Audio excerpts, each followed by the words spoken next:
Tonight on the Black Channel. Didn't I tell you just a week ago? No sooner than I get done with that program, they are back at it again. More smoke, more mirrors, more lies. The Black Channel is live.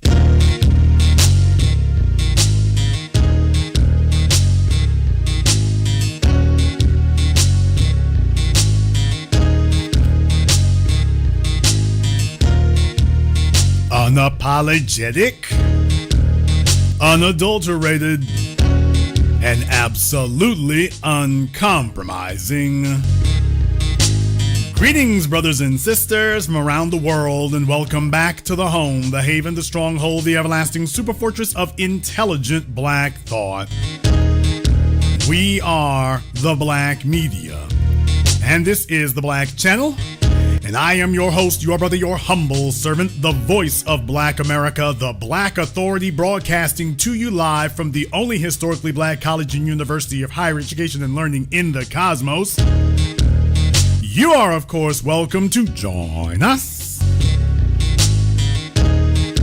And join us you shall, because on tonight's program here, folks, once again, as the anchor man of the new Black Media, there's a reason that you tune in. There's a reason you should. There's a reason that you must, because if you want to be up to date, if you want to be way behind, listen to Bowling Ball Martin and the old dead Black Media. If you want to be up to date, listen to some of the corporate media. But if you want to be ahead of the curve, you got to be on the Black Channel, because this is the only place that isolates these issues, isolates these situations, and then you see them going forward. Now, just last week, I did a program here talking about all this baiting and switching from the Biden Justice Department, giving out lies and everything else because they heard what we said. They heard what we told them is supposed to be happening. They see that people are up in arms about it, and they are trying desperately to find something else that will distract people and keep them confused long enough. Well, we are doing something. And next thing you know, now they're trying to throw out investigations. Everything's an investigation now. No convictions. No convictions. Oh, don't worry. Some folks think they got us on that one there. No, you don't. No, you don't. We're going to deal with that here shortly.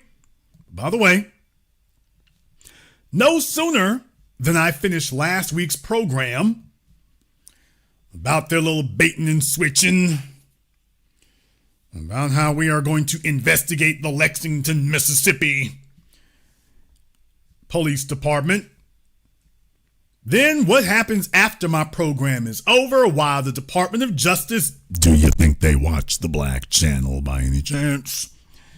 So the Department of Justice says that, we're going to open a federal review of the 1921 Tulsa white supremacist race massacre.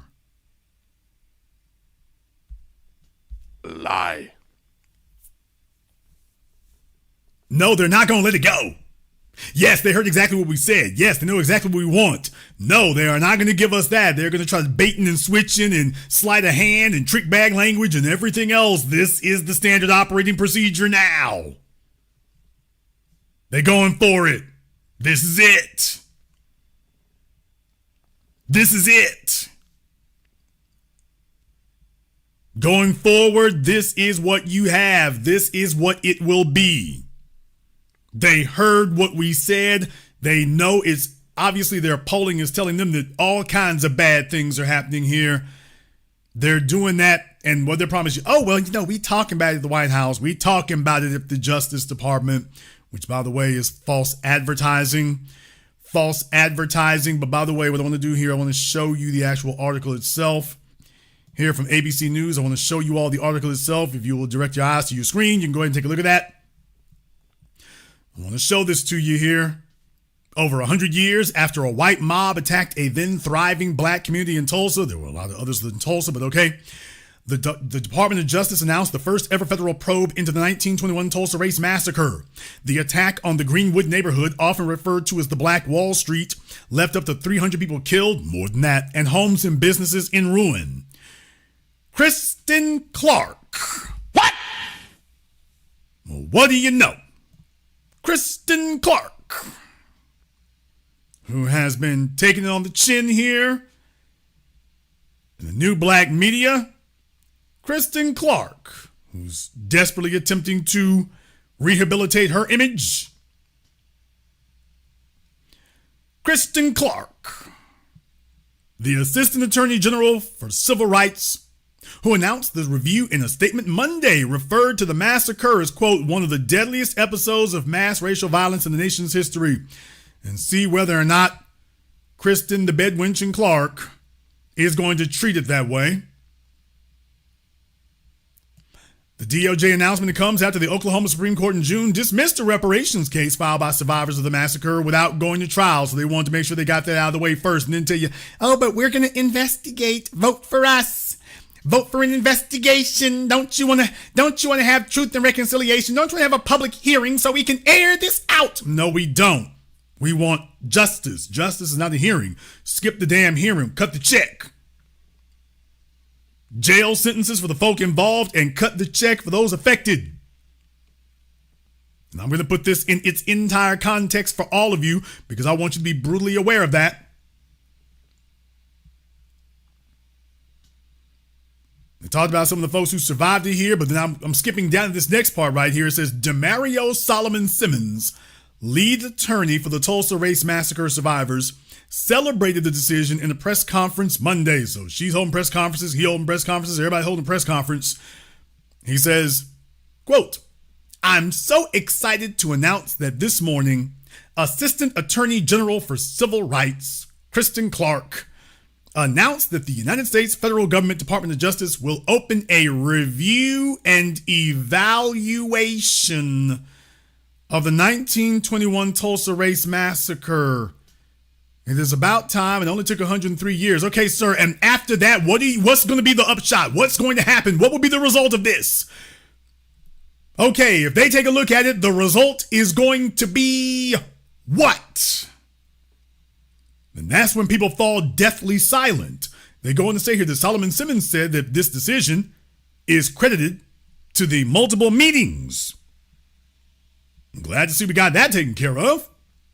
Credited to the multiple meetings with the Department of Justice, both in Washington, D.C. and on Zoom, because that's how Kristen Clark talks to people now. And the continuous fight of the community. Quote, this community would never stop fighting for reparations. This community would never forget what happened to our people just for being black, just for being successful. So we are excited today. This has been a difficult journey, a lot of obstacles, a lot of odds, a lot of opposition, but today we have a victory. How is this a victory? Victory of what? What is she going to do? We don't need somebody to review it. We reviewed it for a century. We already got the review and evaluation, which is exactly what they just did in Lexington. Well, we took a look at it. You show right. Show us a whole lot of racism, and you're going to do what? I'm going to tell you that we looked at it and reviewed it and evaluated it with you, and you show us right the whole time. Heifer, I don't need you to tell me I was right. We already know we were right. What are you going to do about our rightness? Well, we gonna sing and we gonna recognize America got a long damn way to go. Well, then when Donald Trump makes it to the White House and they bounce your bowling ball forehead, Kristen, back to the damn slum you come from there, just remember, I hope your head bounces good. What? All this old slime ball ass trick bag language. We don't need a review or evaluation. Cut the damn check.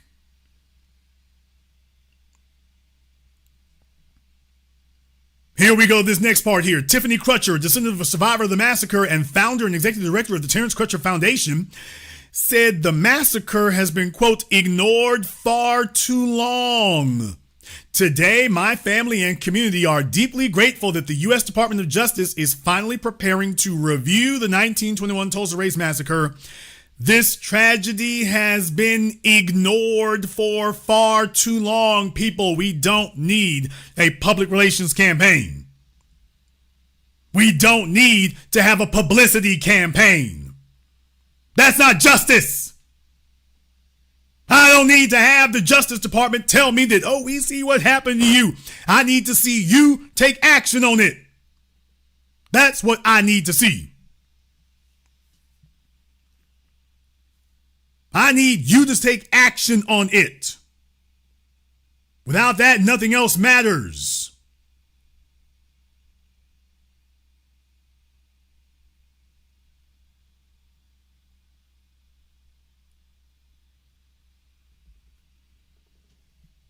Folk want to sit up here and play games. And then when you get into election season, then all of a sudden they start talking stupid.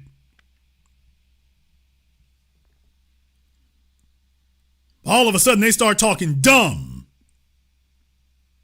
That's the thing I want you to understand. They want you to go vote for them now while they're sitting up here literally selling you con job talk. They're literally selling this no sooner than I get done with last week's con job talk with, and we have another incident that we're looking to go ahead and take a look at for you there. I don't need to sit around with Kristen Clark's damn bowling ball forehead to talk about what the hell happened there. I want us to go ahead and take action on that, and that is imperative that we have that.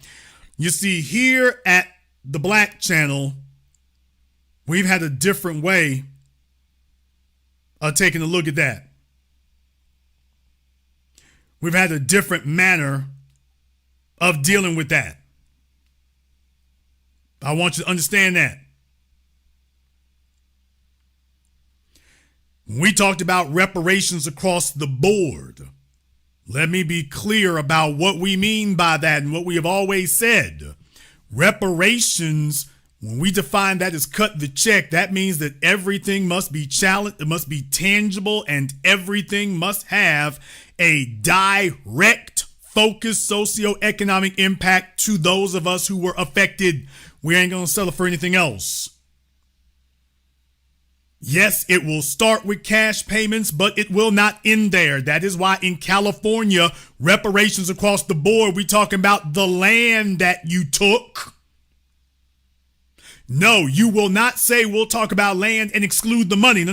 We're going to start with the money. We will stay clearly focused and centered on that, but it doesn't end there. That's reparations across the board. Why is Oklahoma so critical and pivotal in this conversation? Because Kristen Clark is not talking about reparations. But why is it that Oklahoma is so critical and pivotal to that? And that is because I want to remind you all that in our education effort, because Kristen Clark ain't been a damn part of it. As a matter of fact, now we see that she's one of the bed wenches of white supremacy.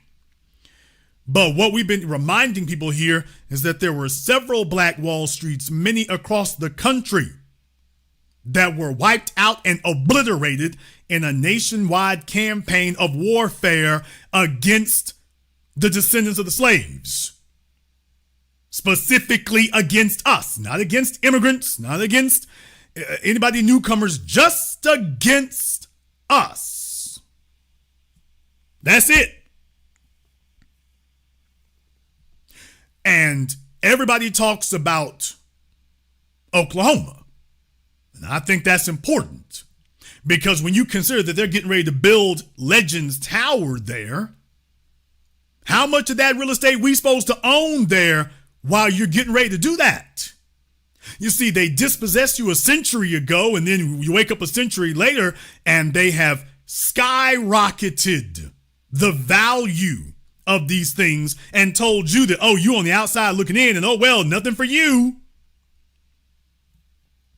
You're supposed to have direct inheritance of all that. You're supposed to have direct inheritance of all of that. That's why it was imperative that they take that from you early. That's why when you take a look at California, most people can wrap their heads around that California beach. I mean, you figure Los Angeles is very expensive. So when I talked about Bruce's Beach, I had to put that in its proper context.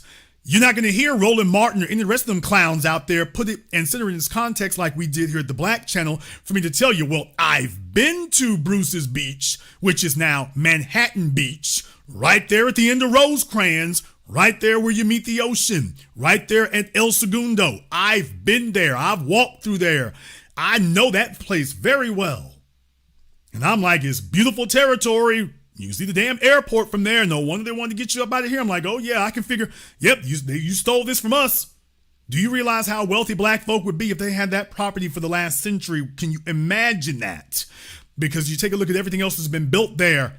However, I don't want you to lose sight of this next part.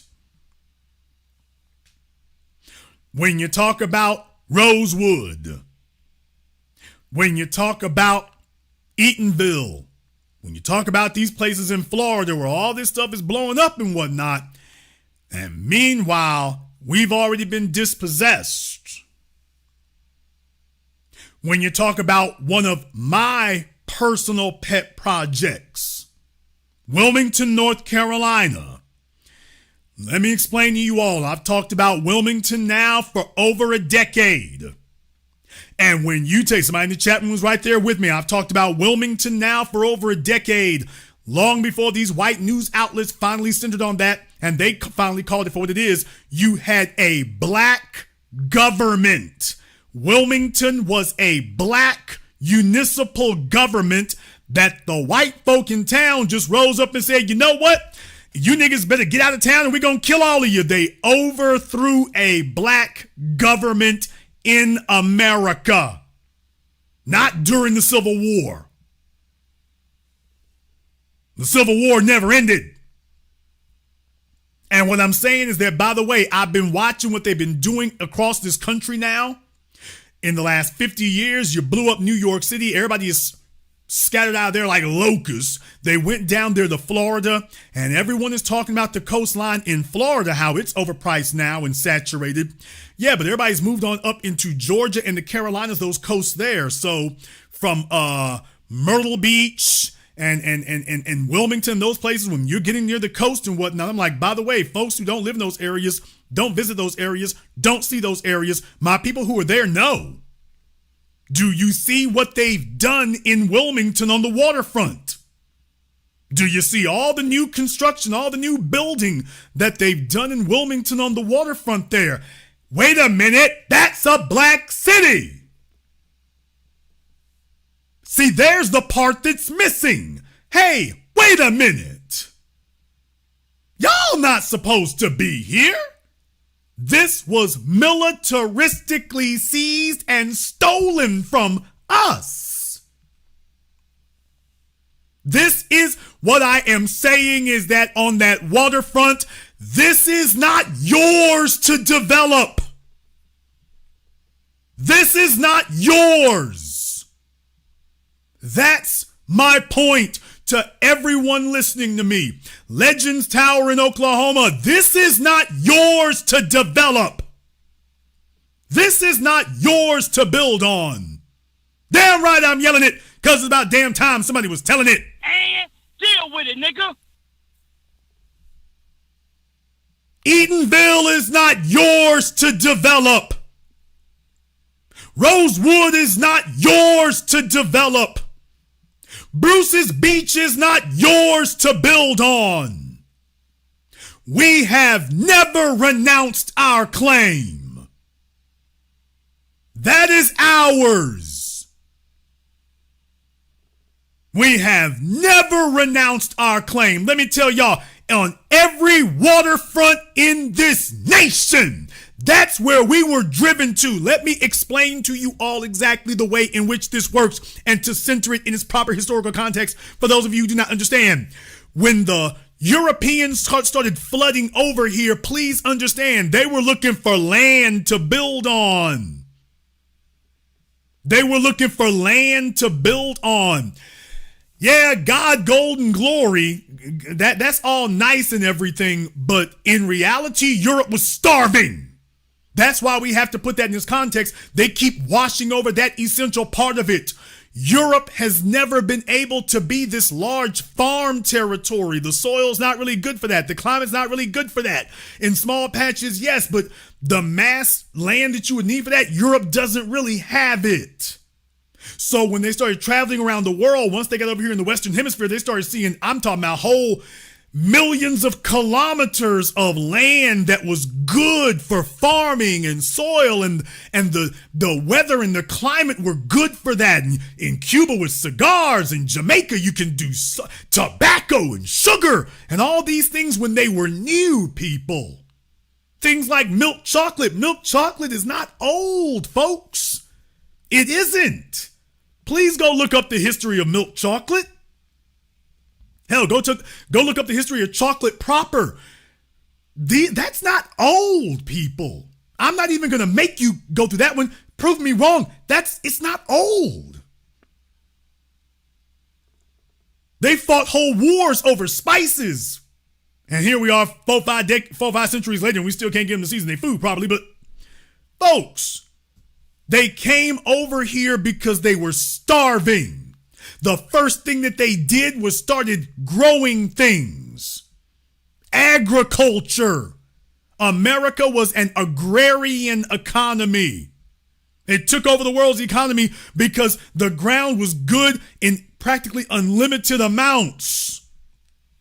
They'd never seen anything like it. So they started planting food everywhere that they could. Once they figured out how to start doing it, we had to help them with that. So do you understand that part of it? That was what they wanted, was the farmland. But for those of you who are not familiar with how farmland works, farmland, arable land, isn't really smack dab on riverfronts. You ain't never really seen a farm that was on a riverfront. You don't have farms on oceanfront. Salt water is not good for growing crops. So being on the beach front, that was really more of a no man's land, especially because beaches erode over time. For those of you who don't know, in the United States, we have a program called reclamation. Down there in Florida, where you got your rock hard ass beaches, because what they do is they suck up the sand and the coral out of the water and flush it back up on the beaches again to keep the beaches from washing away. They do about once every 10 years or so, but it's a federal program that pays for them to go out there and do it based on tourism. If you get a lot of tourism, you get money to go reclaim your beaches. If you don't, you're Louisiana. But in any case, all up and down the East Coast now, that's why all those states are fighting now to have tourism, because they can get federal money now to have the beaches, have reclamation on the beaches. Don't ask me, don't believe me, Google it. But then again, there's plenty of you who live in those states. Some of you work on the beaches. You know that's what the machine goes out there and does every 7 to 10 years. They send those machines out there to come suck the sand up out of the water, but they also suck sand and coral and hard stuff out, and they call it reclaiming the beach. And that's what they call it. Okay, but when you look at these places historically, it was black folk all out there. Yeah, because the white folk forced us away from the farms. The farmland territory, and as far as they were concerned, they pushed us out into the watery areas. That's why you keep hearing about Lake Lanier, and that's why you keep hearing about the Seminoles, and that's why you keep hearing about his name off the top of my head here.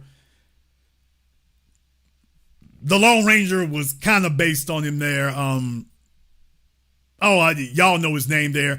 He spoke several languages. He was a lawman. And his name missed me off the top of my head. I can't believe this right here. If I keep thinking about it, it'll come back to me here. Bass Reeves. Thank you, Bass Reeves. There's a reason why every time you turn around, you hear them push toward the water.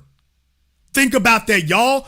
Over the last couple of centuries, up until we got to our tourism industry of the last 60, 70 years, all the black folk were pushed out where the water was. You're over there, all the black folk are pushed out by the lakes, they're pushed out by the swamps, they're pushed out to the beaches. Yeah, because before the industrial era, you don't have farmland out there. So that was considered no man's land, really. And that's where we were. We were out by the water. Everywhere in this country you look. Vicksburg, Mississippi, Caddo in Louisiana, New Orleans, we've always been near the water, but I want you all to understand why, because that's not where the farmland is. The farmland would be further inland. It's got to be.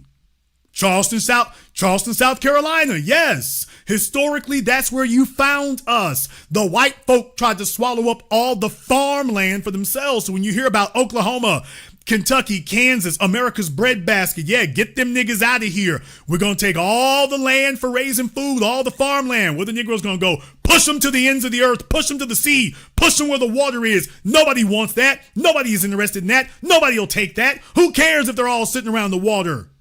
What they gonna do with it? Fish all day? Leave them there. Folks, that's why. Now you know. This is a historical fact. They came over here to build an agrarian economy, and they did. The places they were pushing us, that's not the water you use for making farms. You use something else. And so I took you all through that trip through history so that now you understand. They had a tourism industry. That wasn't what Wilmington was thinking about. That wasn't what Charleston was thinking about. Maybe up in New York.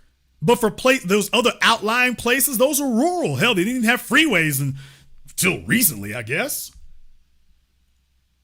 So do you understand that all these places now that are being developed and under development after New York, after California, after Florida, those are all ours, which is why they are to this day fighting tooth and nail to stop us from being able to validate our claims on it. If the Justice Department wants to investigate something, send your attorneys down there to these places like Charleston, like Wilmington, like Myrtle Beach, and go investigate what is ours. And then go file action for what is ours. Now, there's where an investigation would actually do some good. With the full might and full weight and full resources of the federal government to go in there and investigate and arrest people if they try to get in your way and unseal records and open up the books and go validate our claims. Now, that's what there's an investigation we could use. Why, an army of Justice Department lawyers and researchers going down there and arresting that librarian down there and validating our claims on every piece of land that's there. Yeah, now that's what we need. Right there. That's what we need. I'm watching them spend billions of dollars, and up until recent history, we got accustomed to seeing that in Florida to alarming extents. Now you're seeing them build these waterfronts out in Alabama. You're seeing them build these waterfronts and riverwalks up in Georgia. You're seeing them spreading out to all these other places now. And oh yeah, by the way, when you take a look at them historically, oh yeah, by the way, there was nothing but Negroes here before, wasn't it? Oh, it was nothing but us here before. Every time you turn around, there was a race massacre. There was a race riot, white supremacists driving folks out, killing people. You go to Savannah, Georgia. Oh, there's your monument right there. I'll be damned. Multi-billion-dollar development on the waterfront. Billions of dollars to make that port bigger. Oh, but by the way, oh, there's the monument there. Yeah, that was us. Oh, you mean you got this now that you use terrorism to sit up here and take our land from us? Oh, that's how you got this to build it. Oh, I'm sorry. And then you brought in Hilton and Marriott and all these major white corporations to expand their wealth on our land. Well, Jason, what do you suggest that they do? Do you suggest that they go in and tear down all those luxury hotels and luxury resorts and things? Tear them down? That's an option. That's certainly an option. But you know what? Let me tell you what else is an option. Hey, Hilton and Marriott and Hyatt and IHG. By the way, you've got two options. You can tear it down, you can hand it back to us, or we're presenting you with your invoice. What?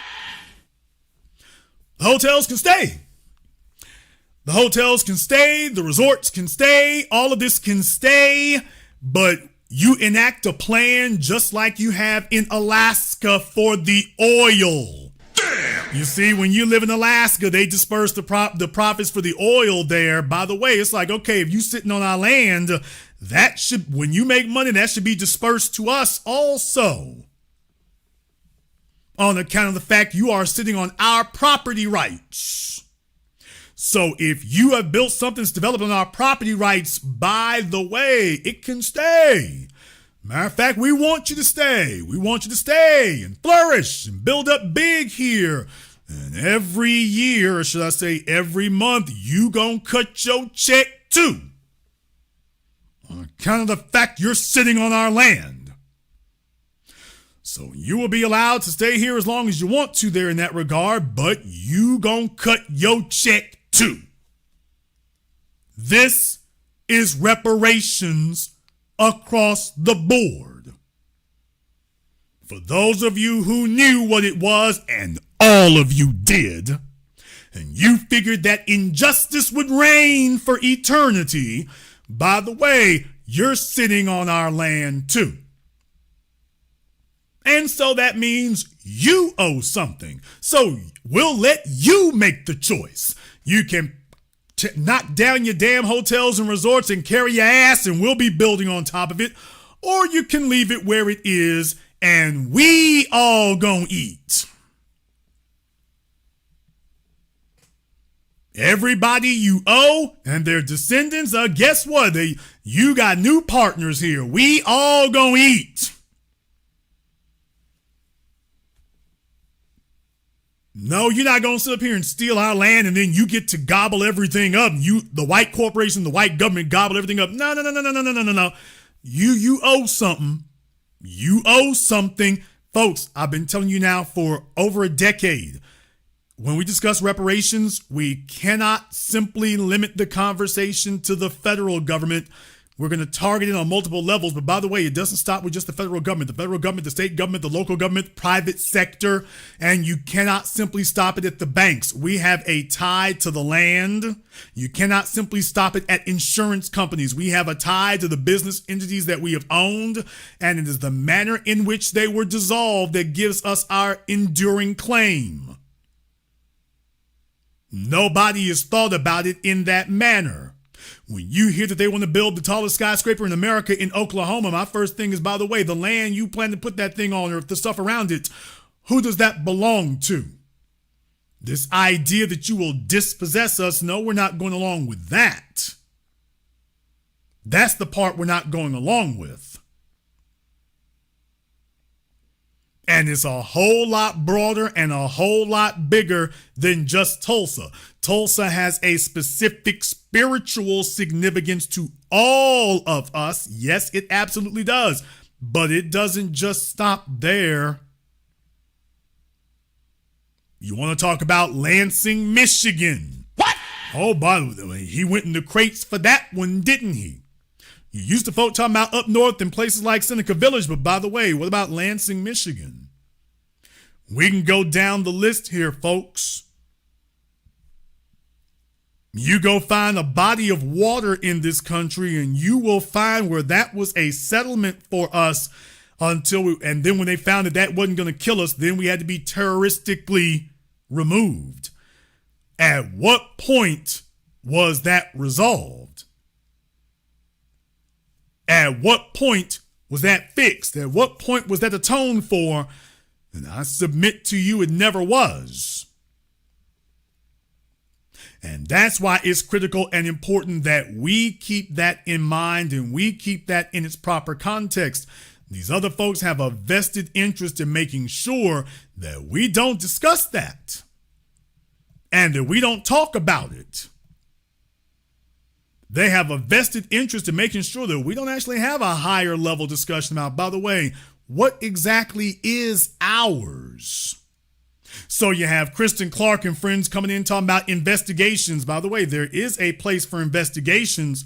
Tulsa ain't it. There is a place we need investigations. Tulsa ain't it. We don't need an investigation into Tulsa.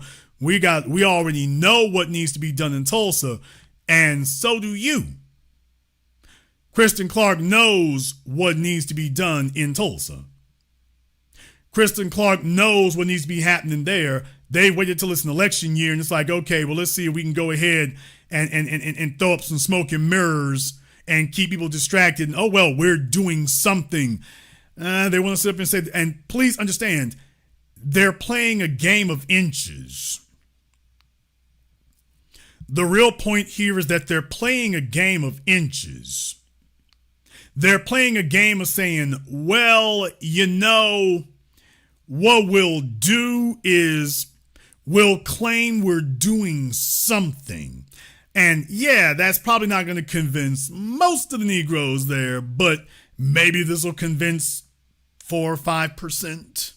4 or 5% of the old civil rights, the dumb and the dull. Maybe this will get 4 or 5% of them to go along with it. Maybe this will be enough to get 4 or 5% to be fooled and deceived long enough. Those of you who attend HBCUs, they talk about all the black folk who get their law degrees from HBCUs.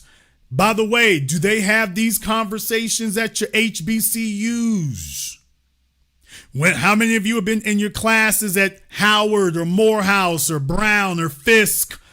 How many of them y'all sitting around in your law classes and this is what you are discussing? Because understand, these white supremacists, they get together with Ed Blum and that's all they're talking about in their law classes. Damn! How to target us, how to dispossess us. You didn't end up on the Supreme Court with that. They went to law school for the purposes of getting on the federal benches and the Supreme Court to dispossess us. That's their whole point of being there. You do not hear your black so-called legal faculty talking like that.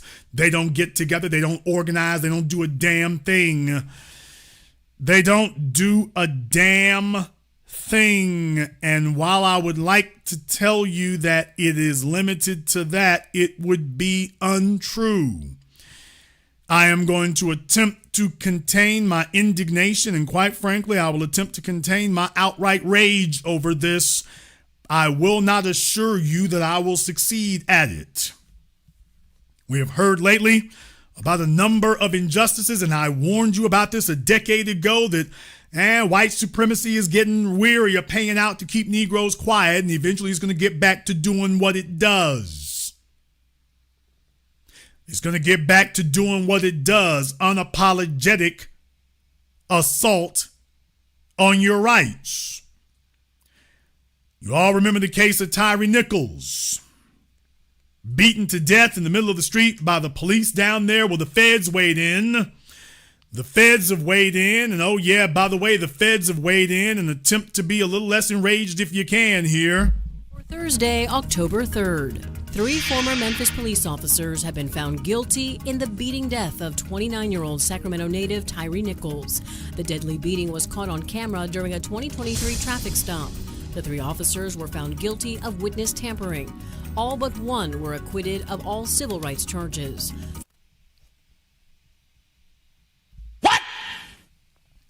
That's right. You saw this thing occur on video. For those of you who are not keeping up with it, and for Daniel Penny and the rest of them, by the way, you saw this happen on video, and oh yeah, the feds have prosecuted, no civil rights violations. Nope. They were convicted of tampering with evidence. So you saw this, and what they're saying is, we don't see civil rights violations. The deadly beating was caught on camera. No civil rights violations here. Nope. You thought this was over with Rodney King. You thought this was just done with Rodney King. I'm staying on top of this to show y'all, by the way. Yeah, I know about other cases out there, and I talked about Marcellus. I'm just, by the way. Yeah, they saw this and the Justice Department, the jury said, and we all know how that works. The prosecutor gets together with the defense and, okay, we're going to tell the jury that this is what the law is. And really, it's not really we're having you take a look at this because we're not sure there's a violation here.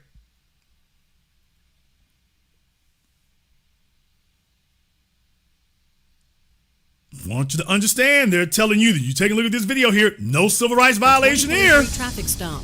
The 3 officers were found guilty of witness. Yeah, no civil rights violation here. They're telling you that. 2 of the officers turned witnesses against these 3. And what they're telling you is, by the way, all of them going to get the same thing. Huh? No harm, no foul here.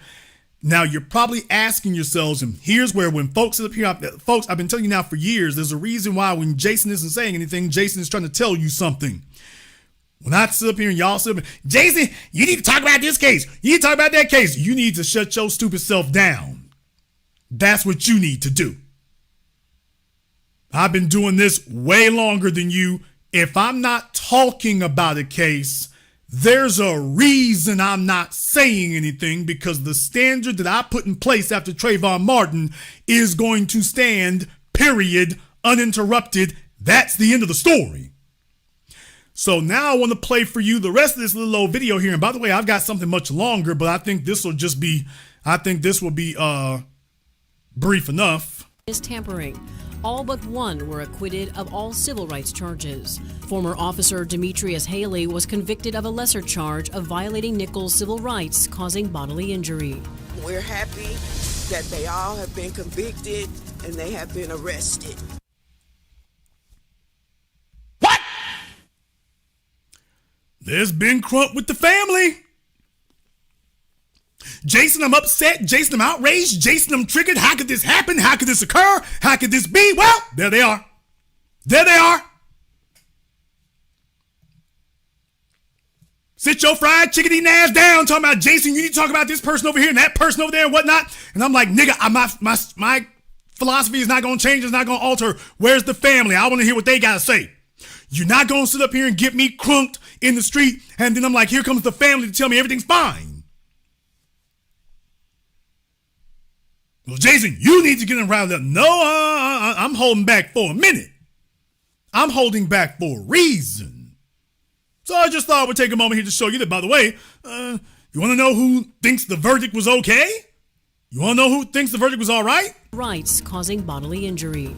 We're happy that they all have been convicted and they have been arrested.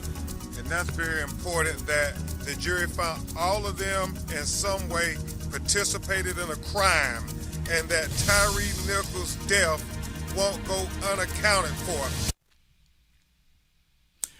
So basically now you are hoping that Memphis, Tennessee and the state will actually get a substantive conviction on them for something serious. They beat this man to death in the middle of the street. Now you're hoping that the state of Tennessee, because we all know how great they've been treating black folk, now you're hoping the state of Tennessee does it. This is what Kristen Clark and your federal Joe Biden's Justice Department. You thought they forgot about the McMichaels? You thought they were okay about the McMichaels and how we forced them to sit up here and they tried to let the McMichaels off? You thought they had forgotten about that? They're like, oh, here we go again. People, white supremacy does not believe in taking an L. They don't believe in taking an L. They know exactly what they're doing. They see exactly what they're doing. They're letting you know the race war is on. This is their way of reminding you the race war is on.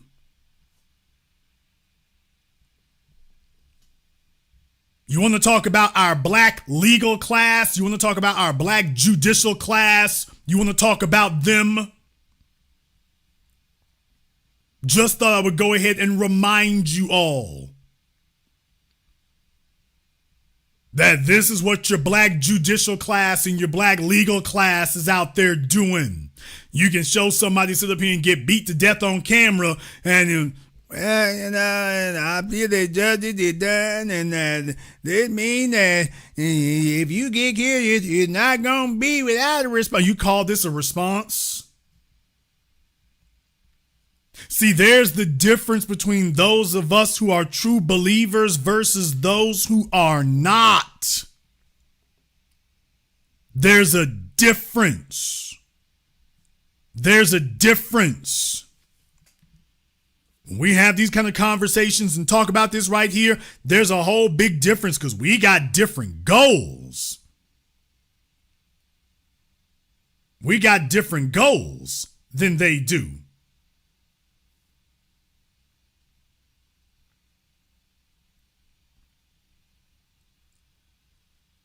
That's the thing I want y'all to understand. But then again, shouldn't be surprising. Then again, shouldn't be surprising. I'm just letting y'all know right now. Oh, Jason, are you really going to go there? I damn sure am. I just want you to understand I ain't forgot about it.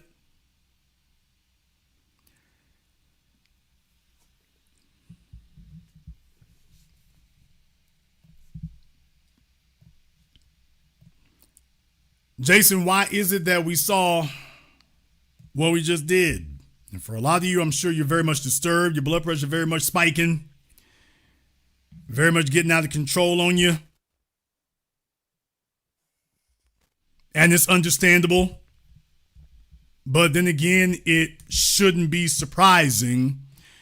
Shouldn't be surprising because I've warned you all about these things, and I will continue to do so because nobody else is going to put it in that context for you here. But just thought I would take a moment here to remind you. I know old Benjamin is not going to be thrilled about this. Oh, Benjamin, don't worry, dude. I got you right here. Got you right here. Benjamin needs to be spending some time working on something sensible, though Benjamin is not going to be very, very good for that. No, Benjamin's got different priorities. Benjamin is concerned about different things. So if you all want to know why it is that something like this could occur, and Benjamin Crump is just oddly, weirdly silent, I got to do this a certain way for a certain reason. Let me go ahead and show you on your screens. Jason, why is it we just saw the shameful display that we did? Well, if you take a trip to Benjamin Crump's Instagram, what do you see? Oh, don't worry. Don't worry. We're going to slow roll this. Don't worry. Bruce Springsteen endorses Kamala Harris. Here's the thing about Tyree Nichols, by the way. Yeah, great work from you, Ben. Great work from you. Okay. As if they convicted of nothing. They were convicted of nothing. They were convicted of concealing evidence, not of beating him to death. Happy birthday, Reverend Al. Federal judge rules Biden-Harris administration can move forward with student loan forgiveness. This is Benjamin Crump's Instagram from 2 days ago. Biden-Harris, Benjamin Crump's Instagram. Yeah, he love him some Kamala. Let me tell you something here, you chocolate marshmallow headed ass built nigga. Kamala Harris light skinned ass ain't checking for you. And deal with it, nigga. Some of y'all fellas here with little mush mouth ass bastards, you went to law school and whatnot, nigga, they ain't checking for you. If Doug Emhoff dropped dead tonight, Kamala ain't gonna slide in your DMs. Give it up.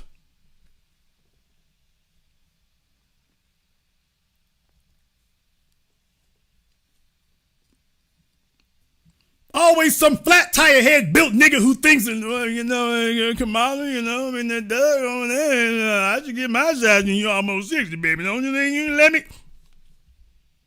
Nigga, it's not like if Doug died tonight, you up next. That's not gonna happen ever in life.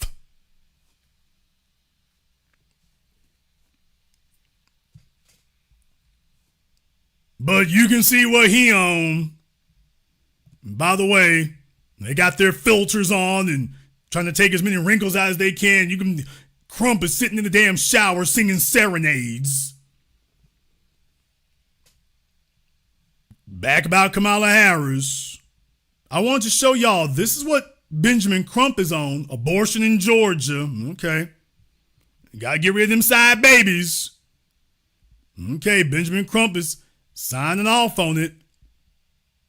Benjamin Crump signing off on it. Well, they beat him to death. Oh, well, we did something. Two former police officers involved in Breonna Taylor's raid have been indicted again. No thanks to you. John Amos would ho slap your ass. Jimmy Carter. Folks, this is Benjamin Crump. Al Sharpton. Al, what's happening with his head, brother?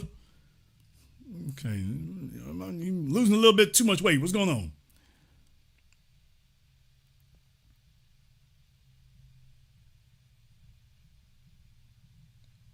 Make sure I didn't miss anything in there. GOP congressman Botham Jean. Okay, well, Kristen Clark, Kamala Harris. This is on his, by the way. And when was this? This was September 27th. This is what Ben is doing. Kamala Harris huge endorsement. This is what Benjamin Crump is doing. In this handyman pose here.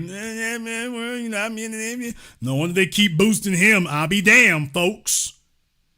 Yeah, it's not accidental. It's not accidental. Yes, you want to know who it is back in that and why? Well, Kamala, you let me come to the White House up there right there.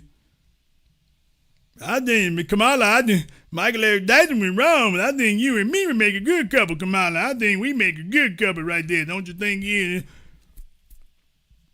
You sure is wearing the hell out that FEMA jacket. That's Benjamin Crump. No, I'm not being disrespectful. I'm telling the damn truth.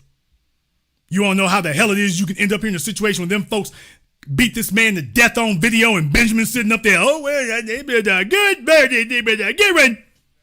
The jury found all of them in some way participated in a crime and that Tyre Nichols' death won't go unaccounted for. In some way, they beat the man to death and they convicted him of the least serious charges.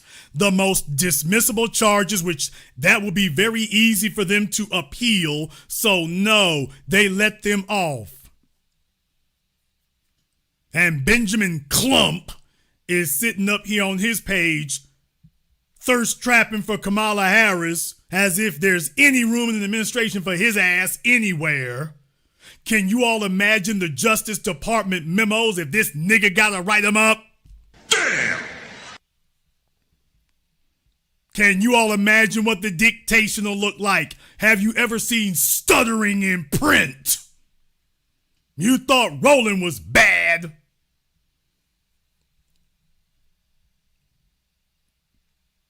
Have you ever seen a Justice Department memo where the stuttering was in print?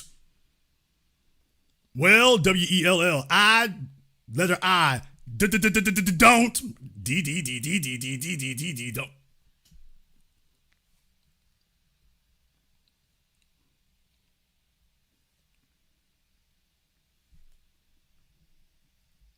No, this is how we ended up here. This is why, if you want to know who it is they promote, you want to know who a Kristen Clark could be there. And by the way, Kristen Clark's the A team. This is the B team over here. One more thing, I feel the jury did the right thing, and at least something happened. Nigga, they didn't do anything. What are you celebrating? They didn't do nothing. They let them off. They beat them to death. You're supposed to get convicted. How could you have an easier slam dunk conviction than that? You're supposed to be ripping the damn Justice Department lawyers. Wait. Somebody get this damn black Elmer Fudd nigga out of here. Wait. All that name calling and call. No, you got to take it easy now. They got a tough job at the Justice Department. They got a tough job. And, and let me check and see if that settlement done cleared. The settlement done cleared. Oh, well, you can't get everything. What are we supposed to do at this point? The real thing is making sure that we have shown the people that something happened.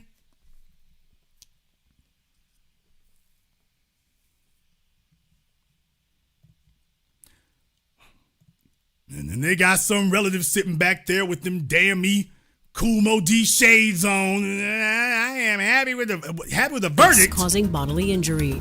We're happy that they all have been convicted. Okay, folks, case closed. Hey, Jason, here, you go have a great big tall glass and shut the hell up because the family said, quote, we are happy. Well, they think they're fine with the verdict. Well, Jason, how can you be unhappy with the family like it? And then you all wonder how it is that these folks think they can come back to us talking about, well, you know, the federal, Benjamin Crumb, you can see him rocking the mic. Well, y'all don't listen to that Jason Black. He is a rabble-rouser and a radical. And the Justice Department is going to launch a review of the Tulsa Race Massacre. And that is progress. Don't let them boo you into thinking it's not progress. This is a step in the right direction.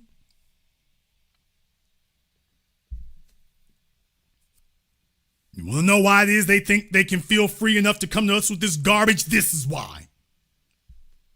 This is why.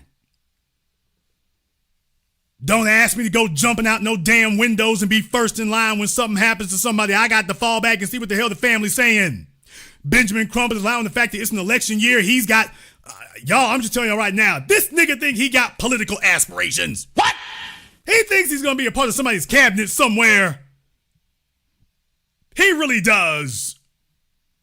Could you all imagine Mike Tyson circa 1985 thinking that he was going to end up in a presidential cabinet somewhere? That's Benjamin Crump. He really does think he's next in line for something substantive. He really does believe that. I have looked and I have searched and is it necessary? The very people who just screwed him over and whatnot, he ain't gonna say a damn thing. Yeah, Kamala knows she got Ben in her damn pocket.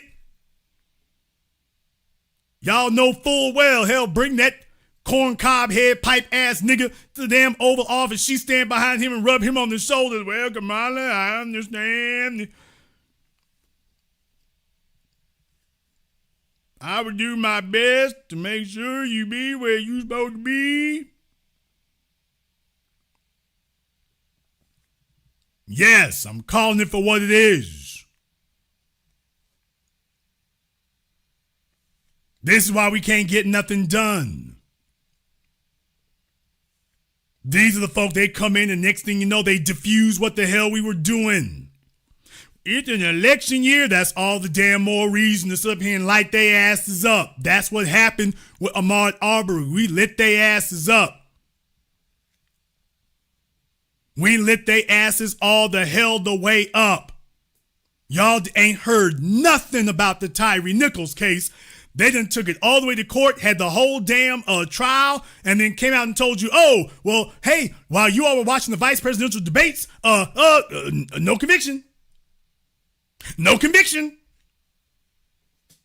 While we're watching the vice presidential debate, they got a whole damn federal trial happening. The media ain't saying a damn thing. The media said nothing. They were quiet as hell. You know why.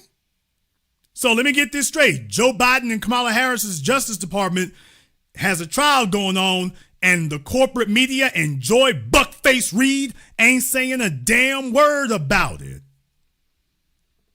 Next thing you know, we letting the cops off.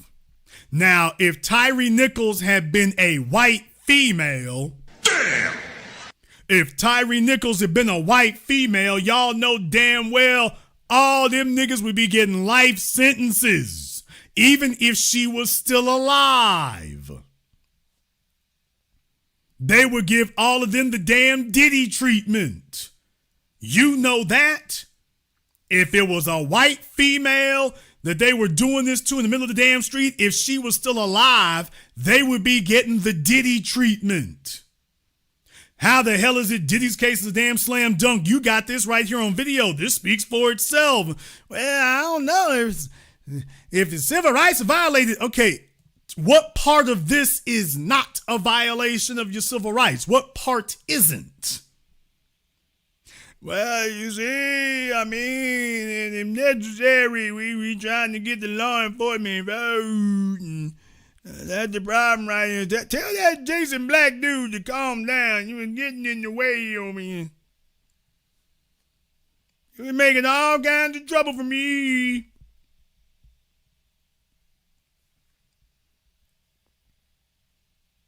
Your black legal community is dead. Well, have one. I'm not going to sugarcoat it or wallpaper it over. We ain't got one. Well, have it. If we did, we'd have some real lawyers sitting up here telling Kristen Clark, you full of garbage. But we don't have it. That's the real issue. We don't have it. So we stuck with this. Folks sitting up here putting out crazy ass press releases saying absolute nonsense, telling you that an investigation is doing something. They don't ever insult anybody else with no mess like this. They haven't offered Native Americans a damn investigation. They offered them action. When's the last investigation into Jewish issues you heard about? When's the last investigation into Native American issues, white Native American issues that you heard about? When was the last investigation into Asian concerns you heard about? They don't bring up any of this stuff and these other folks get handed an investigation. Nobody else uses the word investigation being handed as something to anybody else. If they do give a, quote, investigation, they investigating how much money they're going to spend, how much time somebody going to do. That's what they're investigating. The Justice Department, incorrectly named, they're not even telling you what the investigation is for or what it is intended to do.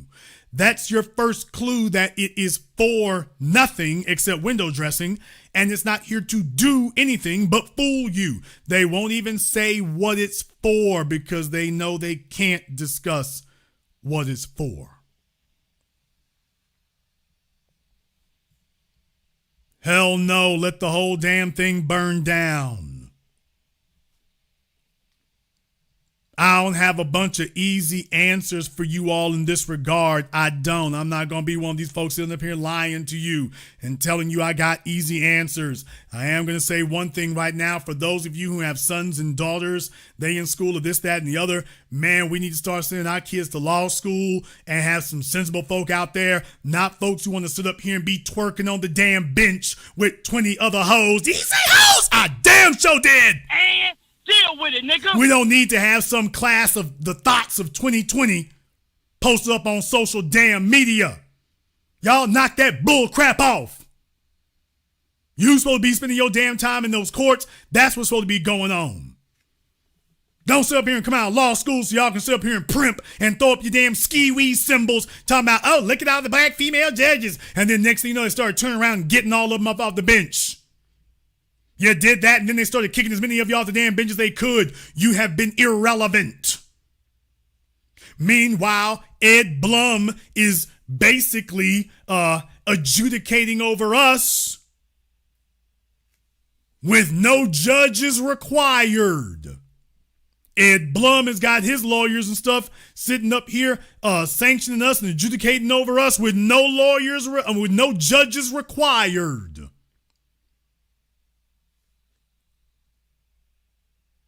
If you do get them black judges up there, they turn out to be Fannie Willis and they putting RICOs on all the black folk they can. Meanwhile, the police, nobody's RICOing them.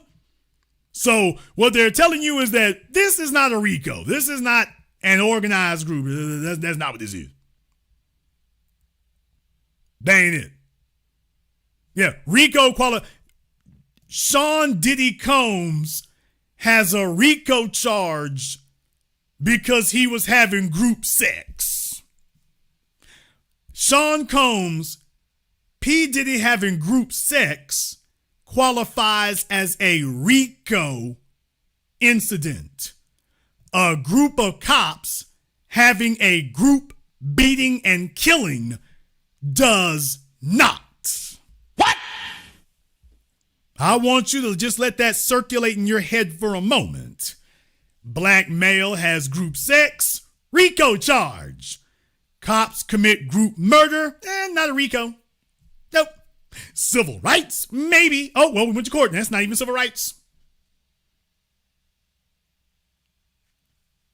We're not on our way to this. This is where we at right now. Think about that for a few moments. Oh, yeah, one more thing. Where is Benjamin Bubblehead Crump and the rest of these feckless, shameless ambulance chasers?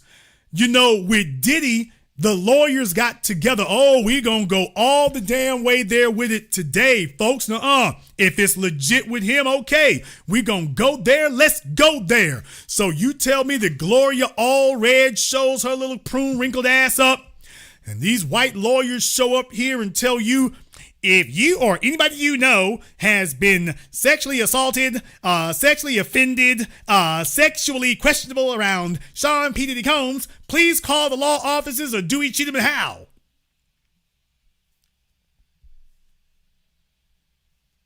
If you or someone you know has been alone in a room with Sean P. Diddy Combs, roughly since the second NWA album until the 2024 election cycle started there, please call the law offices or get them, got them, and gone.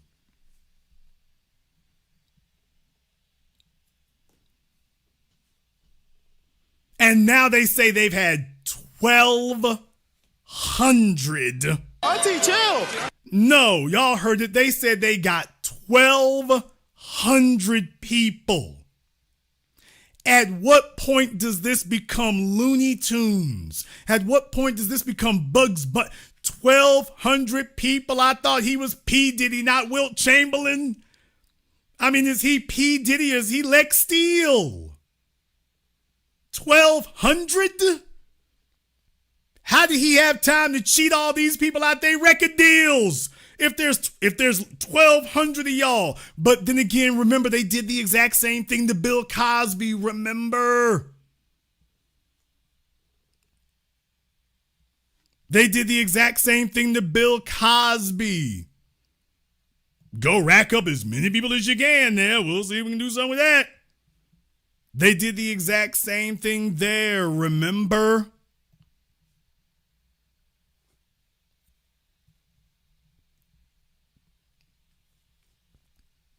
1,200 people, okay. If that's the rules, then where are those lawyers to say, by the way, if you have been assaulted by the Memphis Police Department, if you've been assaulted by the Atlanta Police, if you've been assaulted by the New York Police Department, if you've been assaulted by the Dallas Police Department, if you've been assaulted by the Miami Police, if you've been assaulted by the Newark, New Jersey, where's that one? Where's that one? All of a sudden, even the white legal community, all of a sudden we can't, everybody's quiet. Now, how can that be? Someone explain to me mathematically. How can that make sense mathematically?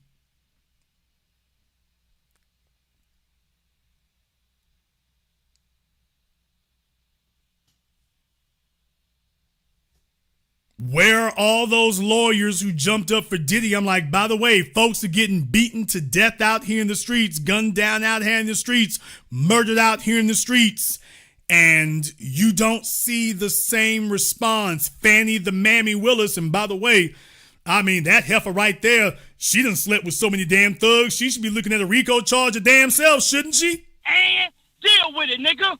I mean, she committing crimes and aiding and abetting crimes and whatnot. I'm like, okay, well, Fanny, shouldn't you be the subject of a RICO investigation? Based on what I see.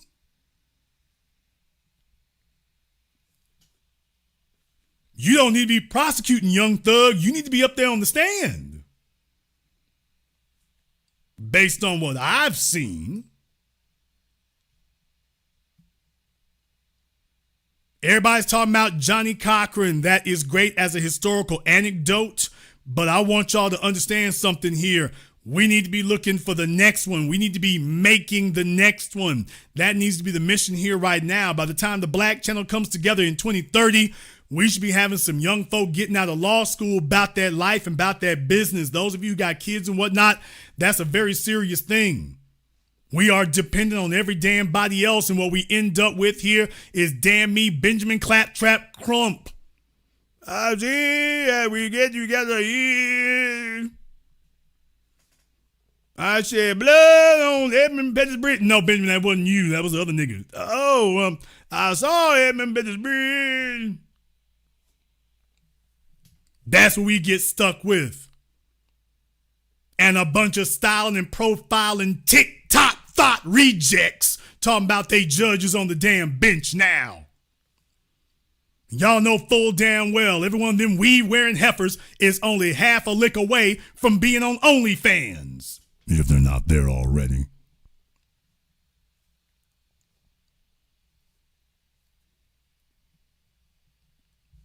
No wonder the thoughtress in chief is like, here, go sling them niggas a civil rights investigation.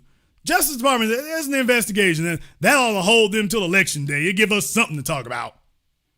Where the hell have you been all this damn time, Kamala? By the way, you've been a lawyer for how many decades? That's one more thing. I want y'all to understand. The Asian community is lawyered up.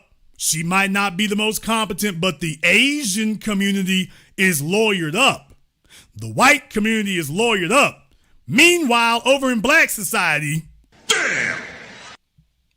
Meanwhile, over here with us, this is what we got. Brutal reality, but it's the truth. Hey, one more thing. Yeah, tired nigga. We got something done now. I gotta move on to the next one now. I'm back to Instagram. I gotta get back to Instagram. Where Glorilla?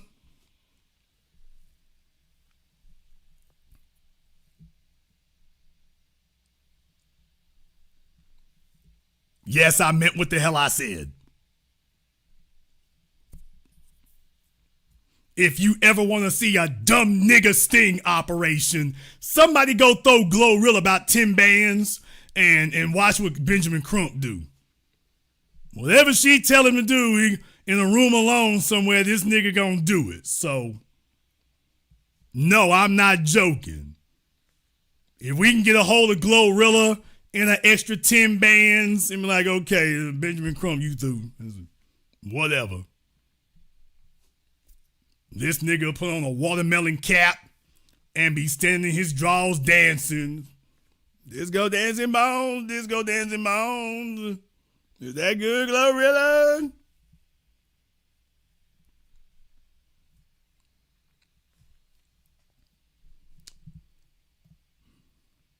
This is where we're at today. We're not on our way. This is where we are. And they've seen enough people right here who have responded in an ignorant, simple-minded manner. And this is what we get. This is why we have to have our own media. This is why we have to have our own conversation. This is why we have to have our own forum here, because nobody else is going to explain to you the very simple, incontrovertible thing you just saw. Every time we turn around, they got a damn excuse for why it is that the Biden court system keeps doing things like this. Every time you turn around. But then again, the people talking to you are all bought and paid for. That's the difference.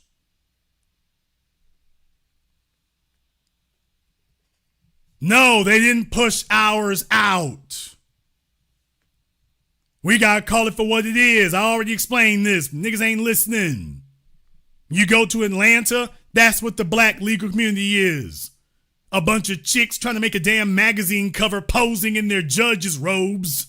And a bunch of dudes out there the black male lawyers in Atlanta all want to buy a Bentley so they can do their best Derek Jackson impersonation and stack up as many reckless hoes as they can in Midtown. That's what's going on. They're not trying to establish a dynasty that does right by the people. They trying to sit up here and be voluptuaries and divas. The other folk are actually weaponizing the court system. That's the difference. Your Asian and Latino lawyers are at war. The white ones are at war. The niggas is at play. That's the truth. Kamala Harris, as soon as she got elected to an office where she could do some damage as a lawyer, that's the first thing she did. The second she could get into a position where she could do some real permanent damage, that was the first thing she did. And she ain't did nothing but move up the damn ladder of damage ever since. That's the reality. You gonna have to live with that. Our legal community been straight up bull jiving ever since Thurgood Marshall. Folks want to go to law school so they can sit up here and pose somewhere and talk about, I got a degree. Meanwhile, they getting their asses kicked with all 4 feet when they walk in the court. Them niggas ain't none of them consequential. That's why Benjamin Crump, all he can do is sit there and chase ambulances and walk around the grocery store behind the mop bucket to hope something spills out and somebody can slip and fall. You haven't seen anything significant happen with him. Show me the prestigious members of the Benjamin Crump law firm.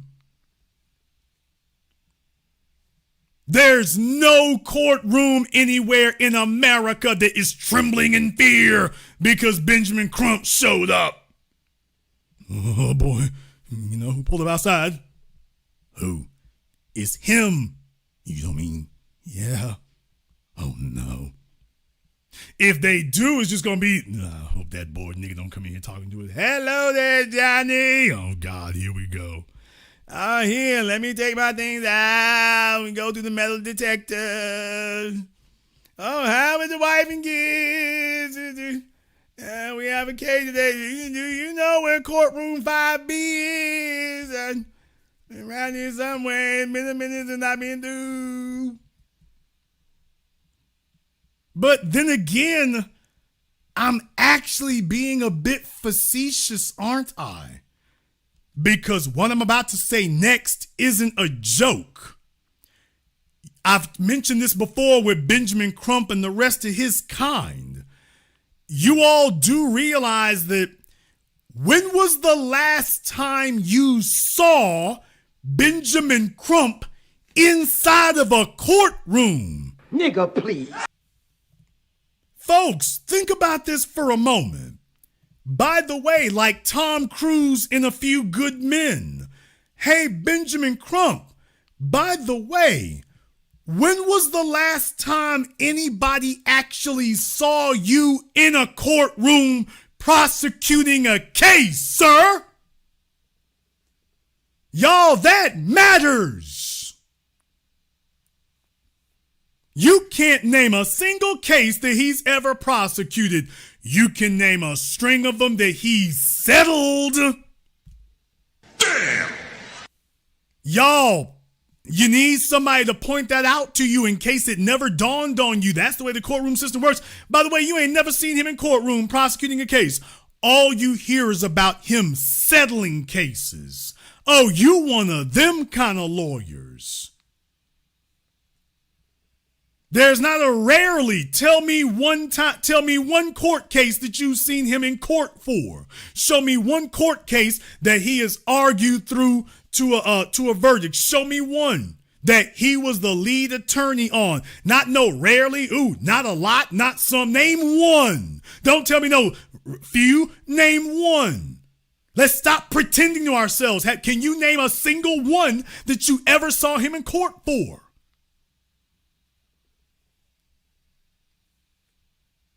Let's stop with the trick bag language. No, it's not a few cases. Sometimes, not really. No, name one. Name one time you have seen Benjamin Crump in a courtroom filing a motion in front of a judge, questioning a witness, displaying evidence, talking to the jury.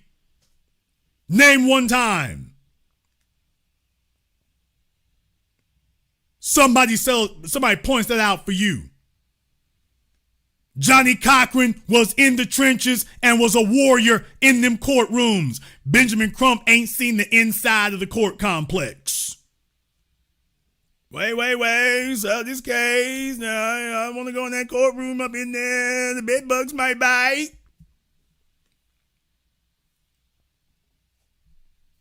Nobody's worried when they see him show up. Why would they be? This is how we end up where the hell we at. However, you might disagree. Therefore, we're going to go ahead and pin the Zoom link there at the top of the chat room. So you all are invited, if you wish to go ahead and give me a call for that. It's certainly available to you. I want to thank everyone, and I do mean everybody who has contributed to support tonight's program on PayPal, Super Chat, Venmo. Nancy King, thank you very much tonight here for the sister. We appreciate that. Cloudness is a new member, John Pearson. Thank you very much for your support as well here. To Mark B and everyone else, thank you very much. We're going to go ahead and take a very brief non-commercial break. When we come back, we'll take a few calls here and more. This is the Black Channel. Are you looking for real financial advice? Thornton Financial is here to help. Certified financial planner Jason Thornton specializes in tax and wealth planning. Are you living paycheck to paycheck with no retirement plan? Do you need help with the IRS? Book your free consultation with Thornton Financial today. Budgeting, savings, debt management, and retirement. Even tax debt settlements. Get the advice you need to live your best life. Book your free consultation appointment today. Go to www.thornton-financial.com. Hi, I'm Mr. B, and I welcome you to visit my website, mrbetheteacher.com. Explore our site for my latest book, my blog, and podcast that are packed with insightful articles, tips, and strategies to help students navigate the educational journey. Need more help? Check out my education consulting and tutoring services for engaging lessons, downloadable resources, and personalized learning plans. Please join us at mrbetheteacher.com today. Thank you all for listening.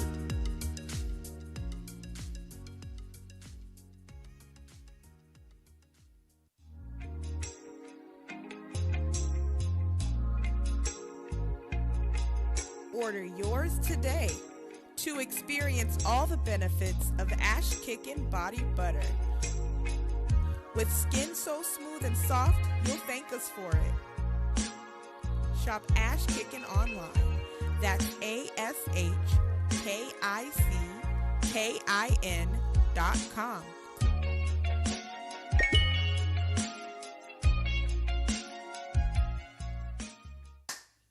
Hi, this is Brenda Starr, creator of Poetry with a Purpose and author of the book Pressed But Not Crushed.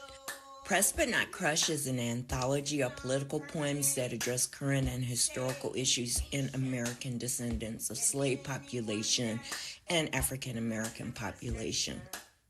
The book describes slavery and its residuals, Jim Crow segregation, social depredation, and other relevant issues to American descendants of slaves and African Americans, including the current political climate that does not address our issues.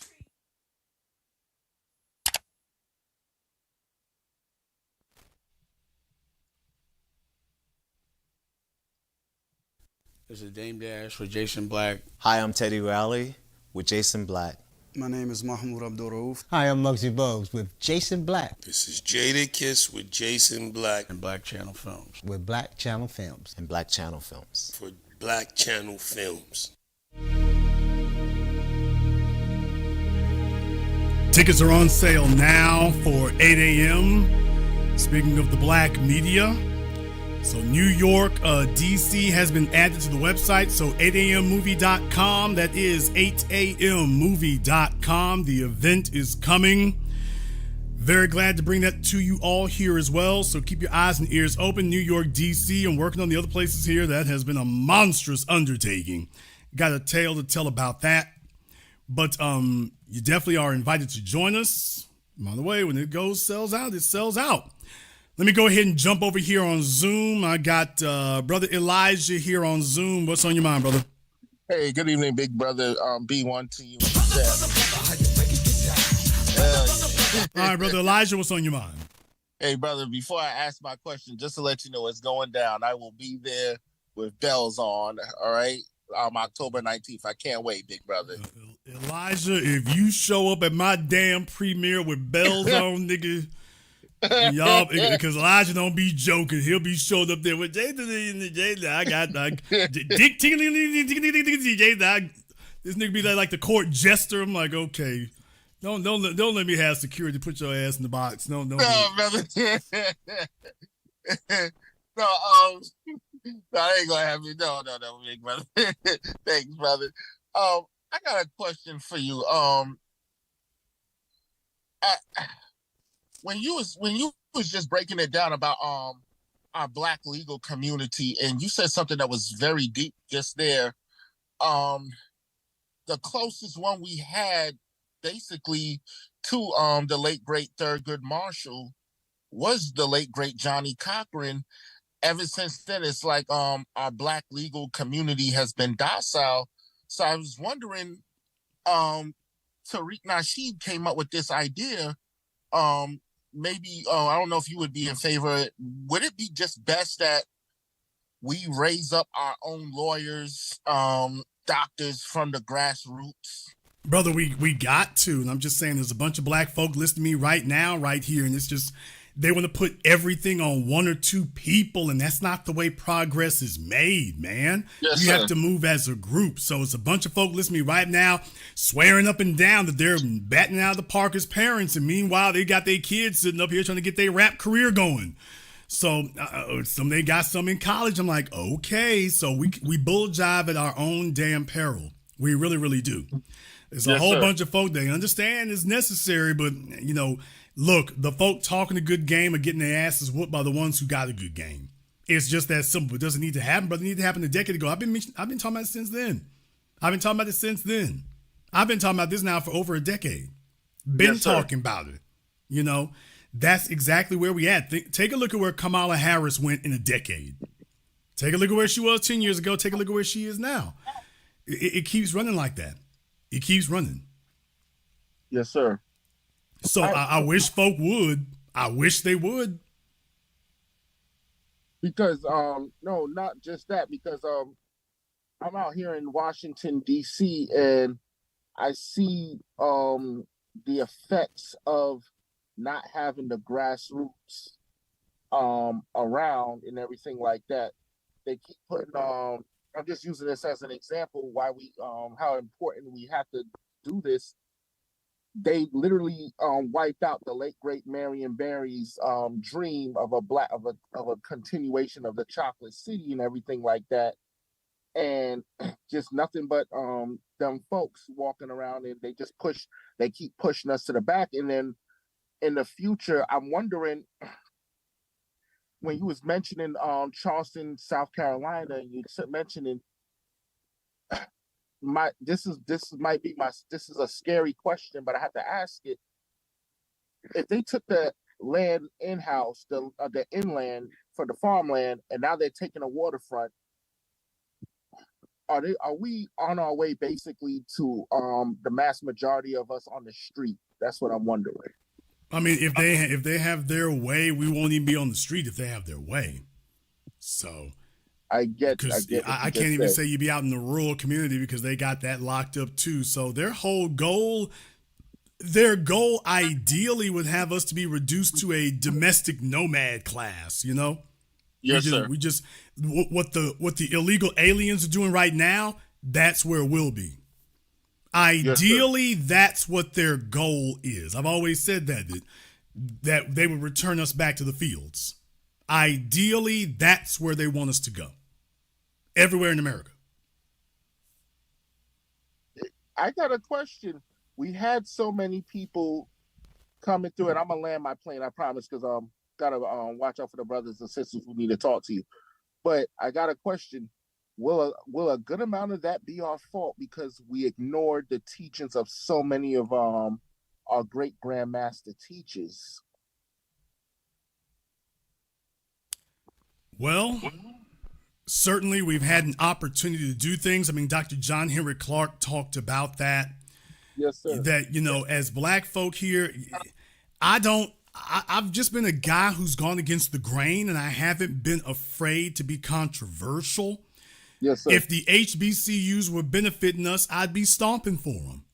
If the HBCUs were really doing what they're supposed to be doing, I'd be stomping for them. If we were getting the benefit out of them, the Jews get out of Brandeis and the Asians are getting out of Columbia and all these places, I'd be stomping for the HBCUs. We are not irrational or unreasonable people. If they were producing results, hell, you wouldn't even need us. If the HBCUs were doing what they were supposed to be doing, I'm not going to say there'd be no need for the new black media, but certainly it wouldn't be the need for us to be all things to all people. It wouldn't be the need for that if the HBCUs were doing the damn thing they're supposed to do. Please understand, I want you all to understand, listen to me carefully on this next part.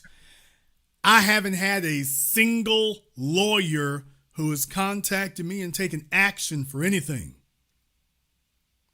Let me say this one more time for the slow bus kids in the back and any dishonest folk. I have not had even one, not even one. In my almost 2 decades of broadcasting, I have yet to have even one black lawyer who has contacted me about taking action. Not one. Yes, sir. I get a bunch of crazy ass emails when we talk about who got their ass beat. I don't get emails from lawyers. I don't get any, none, nada, zero, not a one. None of us do. By the way, I'm not going to sit here and speak for everybody else all night, but it's the truth. None of us, we don't get no feedback from the lawyers. We don't get nothing. They looking for some white ass to kiss, male or female. They looking for a white chick to lay up with. That's their goal for the fellas and the chicks, by the way. Yes, sir. That's their goal, y'all. There's a reason for that. It's not because they don't know us. Monique Presley is a black female lawyer. She attacked me on Twitter over Kamala Harris. That's your damn black lawyers. That's them. Monique Presley is a black lawyer. She attacked me on Twitter over Kamala Harris. So that's what they're doing. So I can tell you where they at. They're not over here. They don't have any contact with us except to attack us. That's why I posted that on Twitter to show you, by the way, these are your black lawyers. This is them. This is whose side they own. They're clicked up against us. They're looking for a white luncheon to go to. They're looking for the white petroleum club. They're looking for all that. So they're like the civil rights generation. What we are talking about is diametrically adverse to where they're trying to go. They're looking for an appointment. They're trying to get mobbed up with the governor. They're trying to get higher up in political office. They're trying to get put on somewhere. They're trying to get some ambassadorship. We talking about survival. Yes, sir. And the truth of the matter is they consider black people as a group rising up to be the problem. They don't want us to rise up as a group. The Monique Presleys don't want us to rise up as a group because, when you're mediocre, when everybody else starts rising, you look even less and less and smaller, which is where you would actually be. Benjamin Crump, as you can clearly see, ain't nothing special going on there. And never will be. And never will be. So, he's got a vested interest in maintaining the status quo is exactly where it is now. Otherwise, he would be what he is, utterly forgettable. Yes, sir. Utterly forgettable. But other than that, man, we don't have it.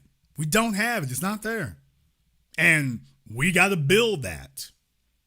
It's a damn shame we have to build that. But by the way, every person in who got kids and whatnot, okay, just understand Jewish people learned their lessons after World War II.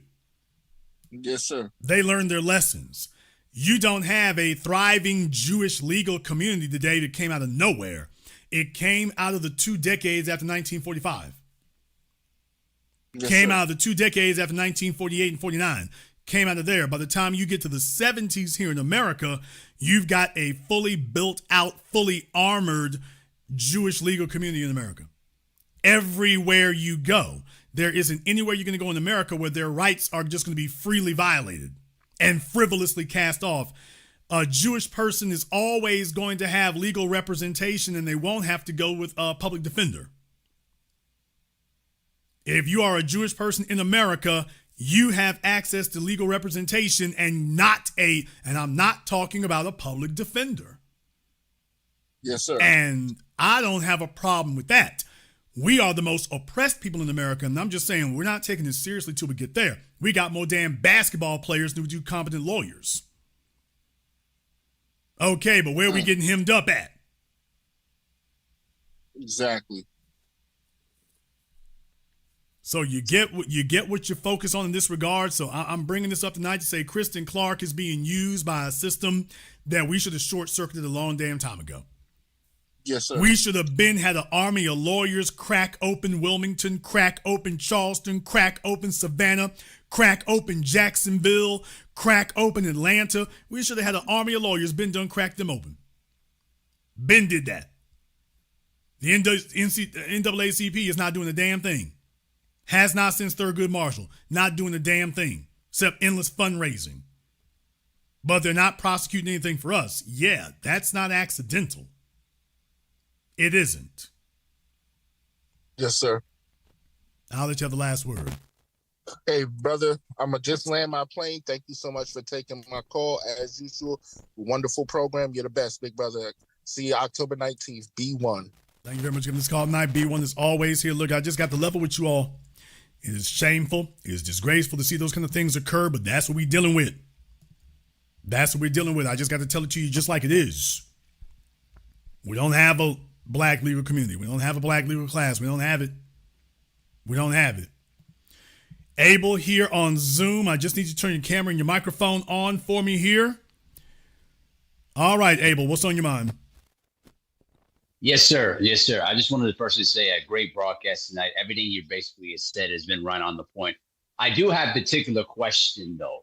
And it's regarding to why the NAACP has become so irrelevant in this particular generation. Do you think the big reason why they become irrelevant is because of the fact that there's just too many of the old generation that continues to hold on to the fact that they're looking for some more of the symbolism instead of attacking the cases that you mentioned on tonight's broadcast? Well, I mean, look, the NAACP is like the HBCUs. It wasn't set up by us in the first place.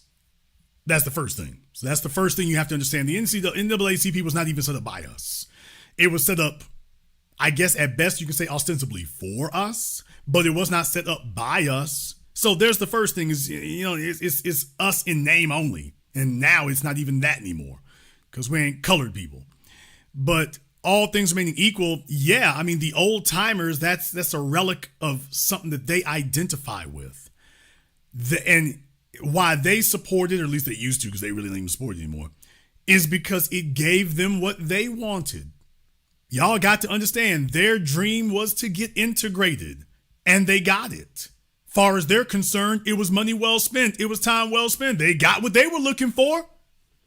I want y'all to think about this for a few moments here. Yes, nigga, I'm going to call it out. Yeah, I mentioned Wilt Chamberlain earlier. Oh, I'm going there. What did Wilt Chamberlain do with his exit from segregation? Damn! Great point. And was Wilt the only one, or did he have an army of them behind him? Oh, they ain't gonna like me. Hey, shout out O.J. Simpson. But in any case, yeah, brother, that's not accidental. It's just one among many. So those are the guys, that's what they were looking for, and they got what they wanted. We are diametrically at odds against that. Because we're saying, yeah, that's not even on our radar.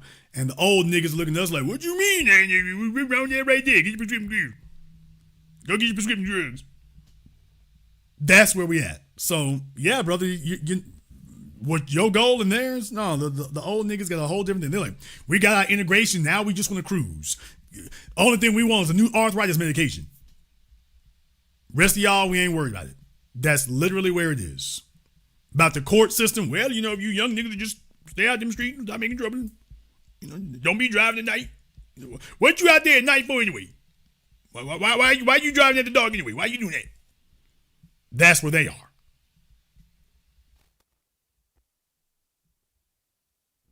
Yep, exactly. And there's a reason why many of them have not created lawyers like Johnny Cochran that pretty much open up the doors to get cracking on a lot of the cases that you mentioned here tonight. Like, I just don't understand why many believe that Benjamin Crump is the solution when we can clearly see from the stuff that you've shown on social media platforms that he's not even close to that. And the fact that we don't even have a third good marshal out in the U.S. Supreme Court that basically that pretty much understands and fights for, you know, the right, the battles that we're going against, it doesn't make any level of sense. So, you know, everything you just hit it, you nail on the head. And I'm gonna let my plane. Thank you very much for giving us a call here tonight. That's a difficult pill to swallow, but I just want y'all to understand that's where we are. These folks here, man, that is where we are. That is what it's about. That's it. They are not the least bit interested in what the hell y'all talking about. They got theirs. They got theirs. In the chat room, Ollie Johnson, you got 3 minutes to be on Zoom. So you can go ahead and ask your questions directly. Let me go ahead and get back over here on Zoom. I got my man Michael up here on Zoom. Where you at, Mike? All right, there you go, Michael. What's on your mind, brother? Yeah, I'm just a bit confused, you know, and it's not really a great point, but I just wanted to clear it up. Was it Diddy's decision to pay Cassie, or was it his business associates' decisions to pay her? Because I know that one time you said that if it were you, you would have just said, well, we're going to go to court and let it be what it's going to be. But then again, I believe you said earlier, you said that maybe, you know, that it was his business associates who said, look, just pay her this money and get this out of not business associates necessarily. There's a suspicion. We haven't confirmed it yet, so it really is under the area of suspicion because we don't know. Because, you know, they don't want to talk about that because if you actually talk about it, that exposes a lot that her and her lawyers would not want. But there is a suspicion that the reason that she named the business entities in the lawsuit is so that the insurance companies would be liable. And that it may be that they're like, hey, we don't care what Diddy wants to do. We're not interested in this. We just going to pay this. So there's always been a suspicion about that. It's never been confirmed. But I would be remiss if I didn't say, well, yeah, that is a possibility. But after all this time, it doesn't look like it's ever been confirmed. So that's the reason why I've drifted away from that, because I'm like, everybody's still focusing on him. So I kind of find that difficult. I'm pretty sure with everything else out there, you know, if you're paying out as a result of a crime or something, I'm pretty sure there would be a loophole big enough to fly a 757 through for an insurance company to get out of having to pay something. So that's another reason why I'm really doubtful of that. But I would be remiss if I didn't mention, well, yeah, that has been suggested and it is possible, but it's unconfirmed. Yeah, I just think that, you know, I just think that he might be able to beat these charges. And I just think, and even though he wasn't in the original indictment, he wasn't cited for dealing with minors. I believe there's going to be another indictment where they're going to try and get him on that. You know, that's what I think. But I think that he can beat these charges, but I don't know. Well, he can, but it's going to be like a Bill Cosby situation. The real thing is about destroying your reputation and destroying your ability to pass anything on.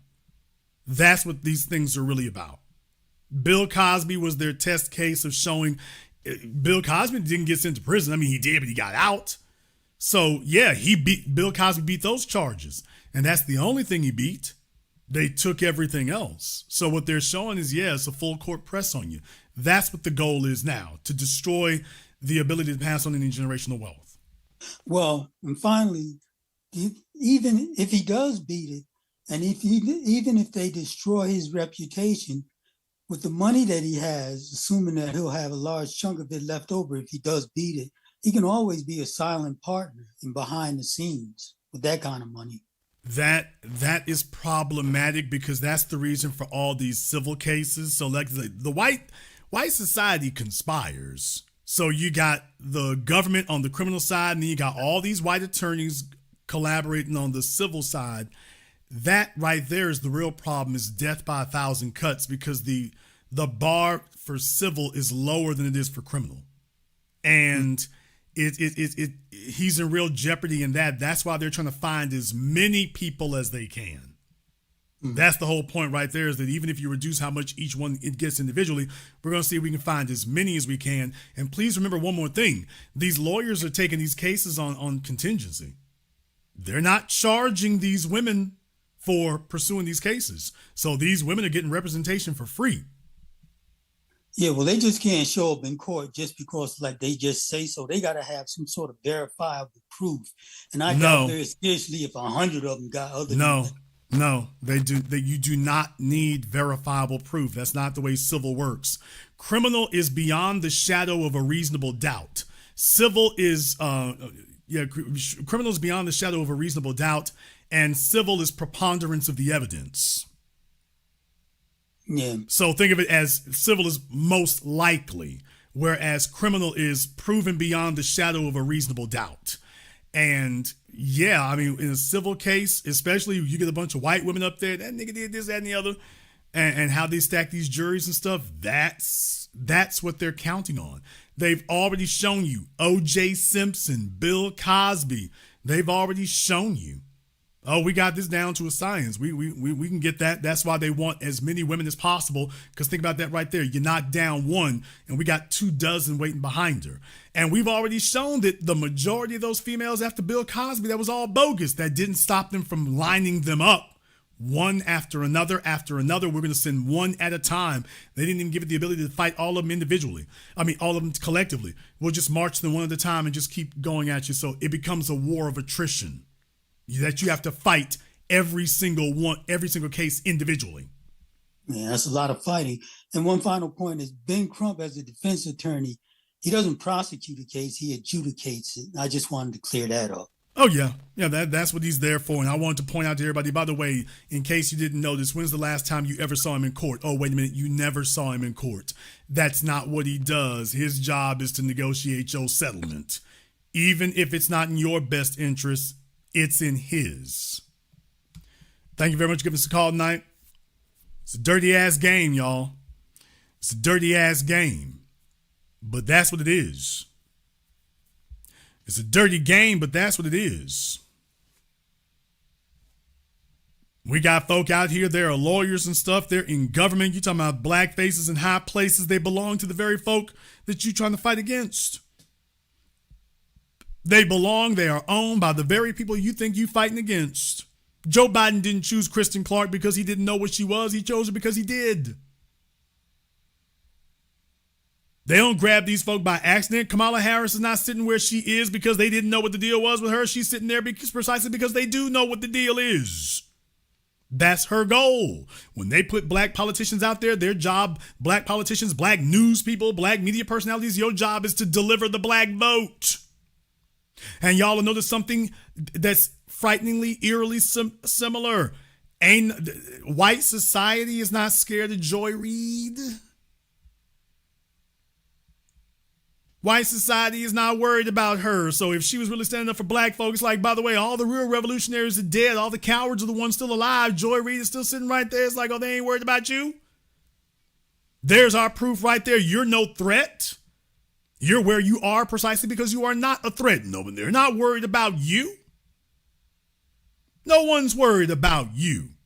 They know what you came for. Simone Sanders, ain't nobody worried about her. Nobody's worried about Mark Lamont Schill. Nobody's worried about Van Jones. Nobody's scared of them. You don't represent revolutionary change.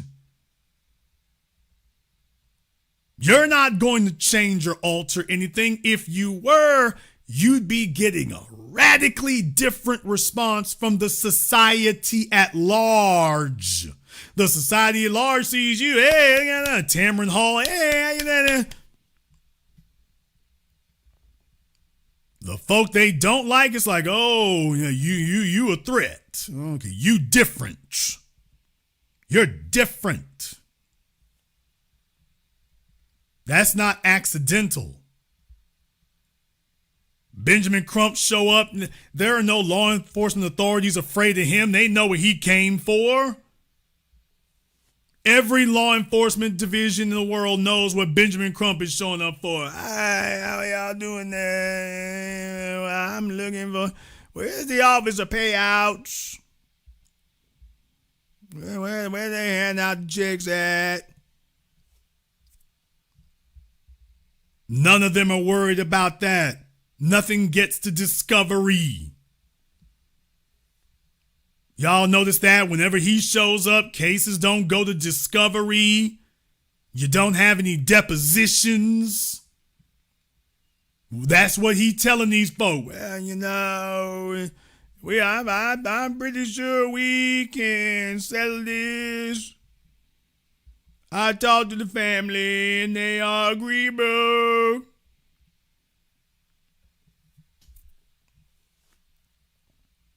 This is what the hell we end up with.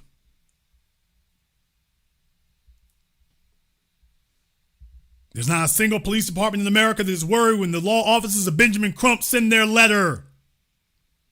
Here, throw the nigga $2-3 million, get him up out of here.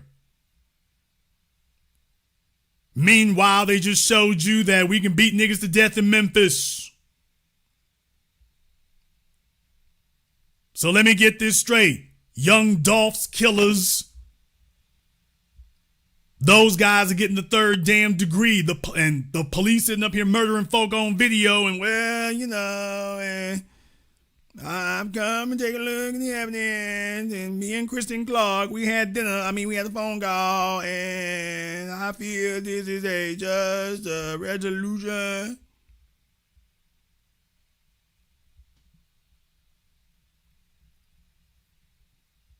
Let me tell y'all, you will know when we have serious legal representation out here when you see the white media and the white government going ham when that Negro shows up. Last time we saw that was Johnny Cochran. Johnny Cochran, y'all remember the response that he got? Jason, what response you talking about? What we looking for? The one that got with Johnny Cochran. Y'all saw how they responded to him, but y'all remember, those of us who were there at the time, these people were eating their own silverware. They were busting the fillings in their mouths. They were gritting their teeth so damn hard. I can't stand that nigga. Sat there and watched the whole damn court case. Well, what's wrong with it? I can't tell you what's wrong with it. Okay, well, he must be effective. I'm taking a look at how you got the damn veins poking out in your forehead. He must be effective. I don't even know what he's doing. I'm looking at you. Whatever he's doing is working. It must be working. Look at you about to stroke out over here. All right, we got Miss I'm Unapologetic. You are on live. What is on your mind?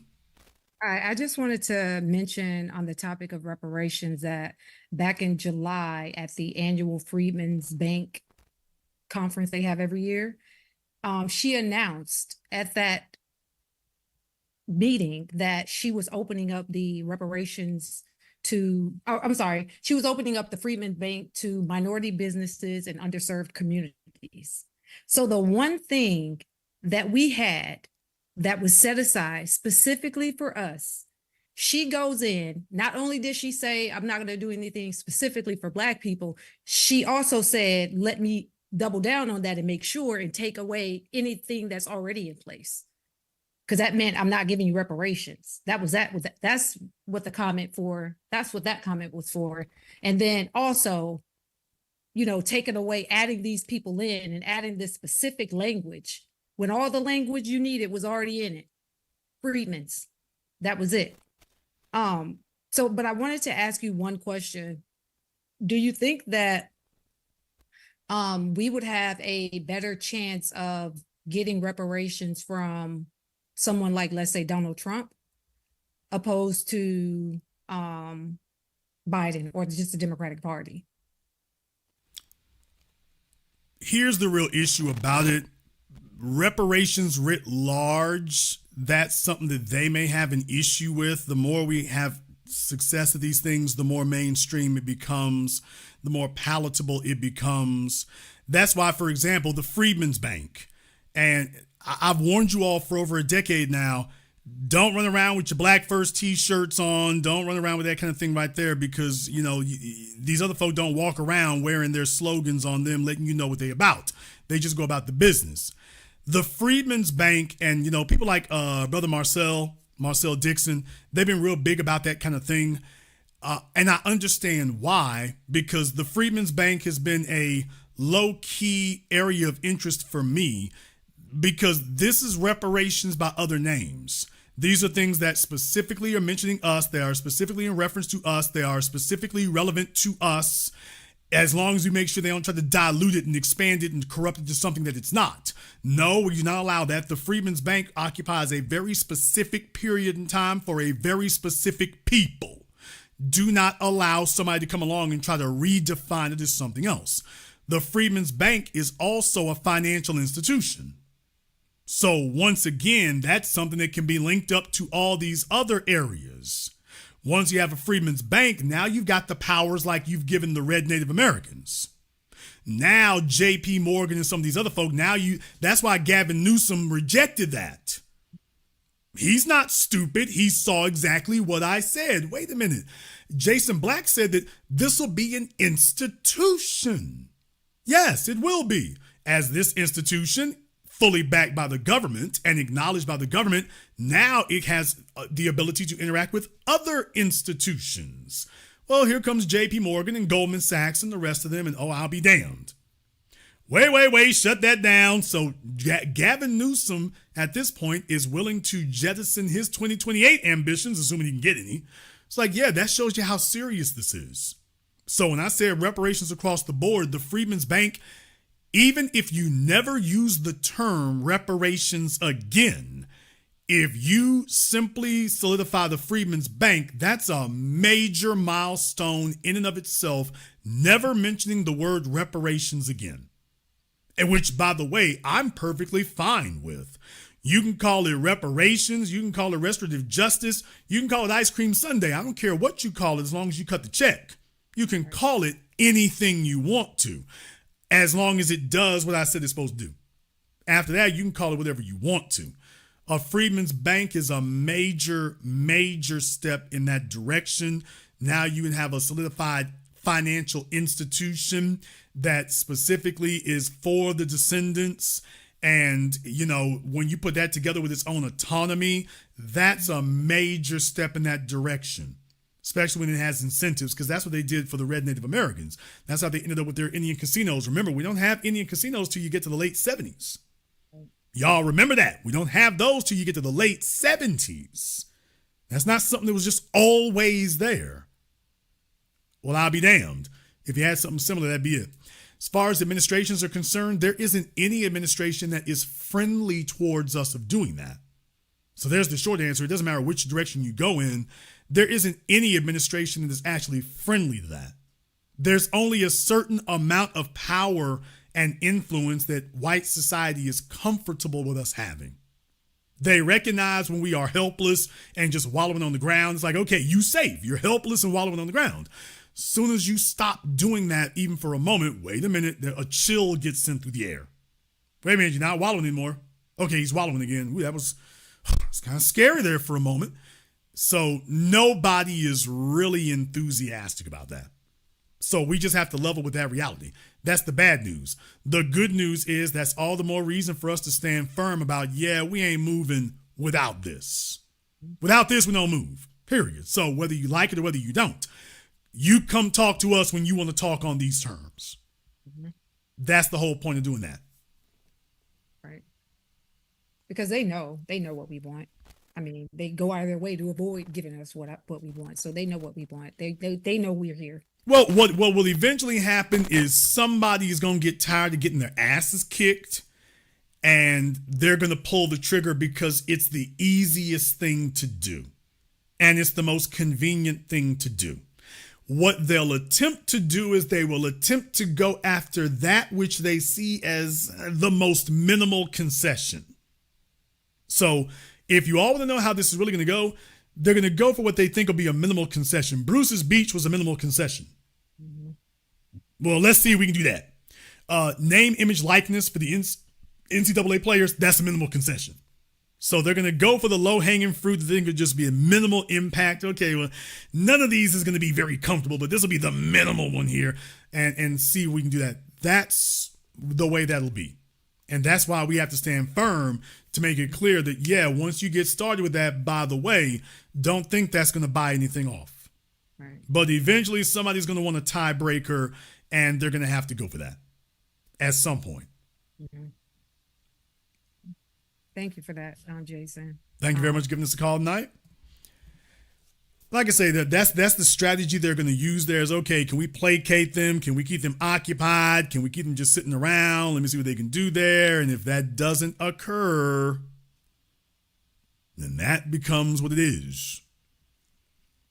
Everybody's trying to figure out what they did with the civil rights generation. Can we flick one more crumb off the table? Can I flick one more crumb? Just one more. Just flick one more. See if they'll go for that. Now what they're seeing is they flicking crumbs off the table and nobody's moving. That's the problem. Gavin Newsom is really worried right now because he flicked a crumb off the table and we didn't bite. Nobody moved.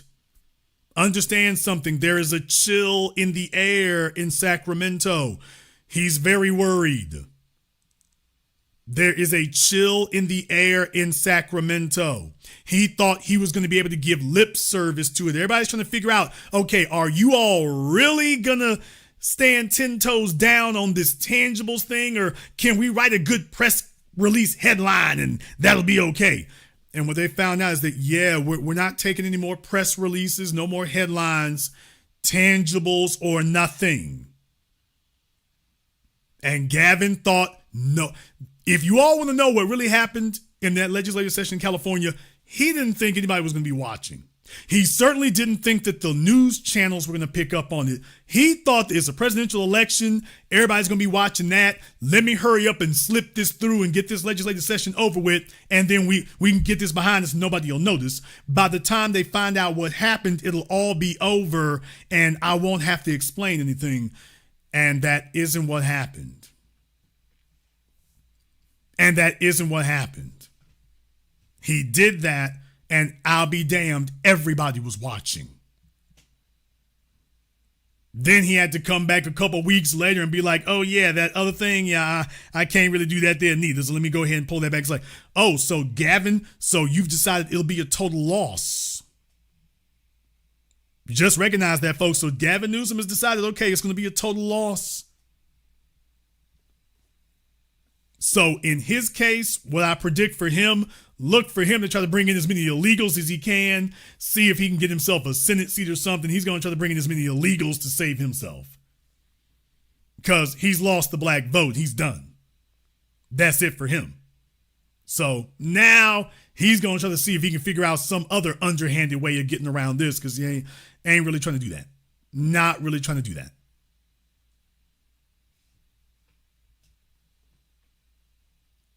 Oh, yeah, one more thing. Nobody is hoping and praying that Kamala Harris loses more than Gavin Newsom. Gavin Newsom is sitting up there holding a seance. He's probably sitting up there praying to the ghost of Jeffrey Epstein, hoping that Kamala Harris loses so he can be up next in 2028. He's not the only one. Let me give you all a heads up. The two coastal cretins think they're going to make another pass in 2028. Ron DeSantis thinks he's going to run again in 2028. Just letting y'all know. Ron DeSantis is preparing for another presidential run in 2028. He thinks he's going to get another bite. He thinks he's going to get another shot. So he's hoping, he's giving good lip service, but he's hoping Donald Trump loses because he's looking to run again in 2028. It will go no better for him in 2028 than it did in 2024, but Ron DeSantis thinks he's going to run again. Gavin Newsom thinks he's going to run in 2028. So Gavin Newsom on the Democrat side, he's preparing to run in 2028. Ron DeSantis on the Republican side, he's preparing to run again in 2028. One of these bastards is going to be left without a chair when the music stops because Kamala or Trump is going to win. And when that happens, you're done. Or Ron DeSantis might be preparing for 2032. What? I think that Ron DeSantis might be preparing for 2032, that he feels like he might have enough gravitas to be able to elbow JD out in 4 years. I mean, in DeSantis' case, it'll be 2028 regardless, because if Trump loses, DeSantis has to wait till 2028. And if Trump wins, well, the soonest he can run again is 2028. So DeSantis is gearing up for a 2028 run. Newsom, it depends on how things go. If Kamala Harris wins and gets 8 years, okay, that might be it for him. Might be it for him. But I just want to take a moment here to go ahead and point out to you all that, by the way, Ron DeSantis is going to run in 2028. He's getting ready to. He's keeping his face out there. He's remaining very high profile. The problem is he's still a white supremacist, and he's still about as likable as canker sores. So it won't. I guess he figured things went well for Trump. And it's like, dude, it's not going well for Trump. Trump should be trouncing Kamala Harris right now. He should be steamrolling her. He should be dancing his way to the White House. And at this point right now, even if he wins, it's going to be a squeaker. He should be a shoo-in to win. And if he does win, it's going to be a squeaker. And you're less liked than he is. It's not going to be handed to you. Nobody's sitting around talking about, damn, I wish DeSantis was running. Nobody's sitting around wishing that Gavin Newsom was running, except for the other sexual deviants out there in Hollywood. So just giving you all a heads up about how that works. Gavin Newsom is hoping that Kamala Harris loses, but he got to keep a fake ass smile on his face. Ron DeSantis is hoping that he doesn't care whether Trump loses or wins. He knows he needs another 4 years to rehabilitate his image. So he's going to get to work on that. It won't work. By the way, hey, Ron, it won't work. It won't work.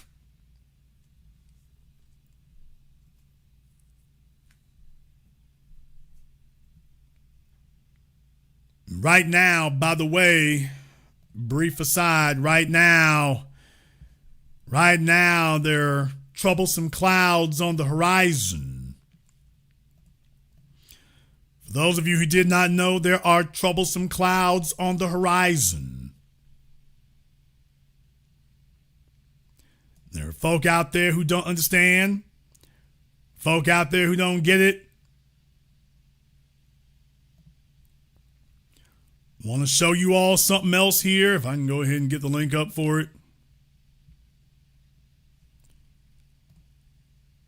Just to keep you up to date on things so that you're aware, so I'm not just sitting up here saying this because I'm saying it. And there are other folks out there who are letting you know, by the way, I'm up to code on it.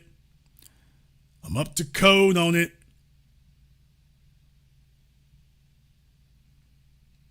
From the Daily Beast. And this is a liberal publication. The Daily Beast has a story. It was out here a few days ago. They have it for a reason. Let me go ahead and load it up on your screens for you here. They have a story that was out there. I'm just letting you know, by the way, some folks are worried. They should be. Okay, this is just weird. Throw this headline up here.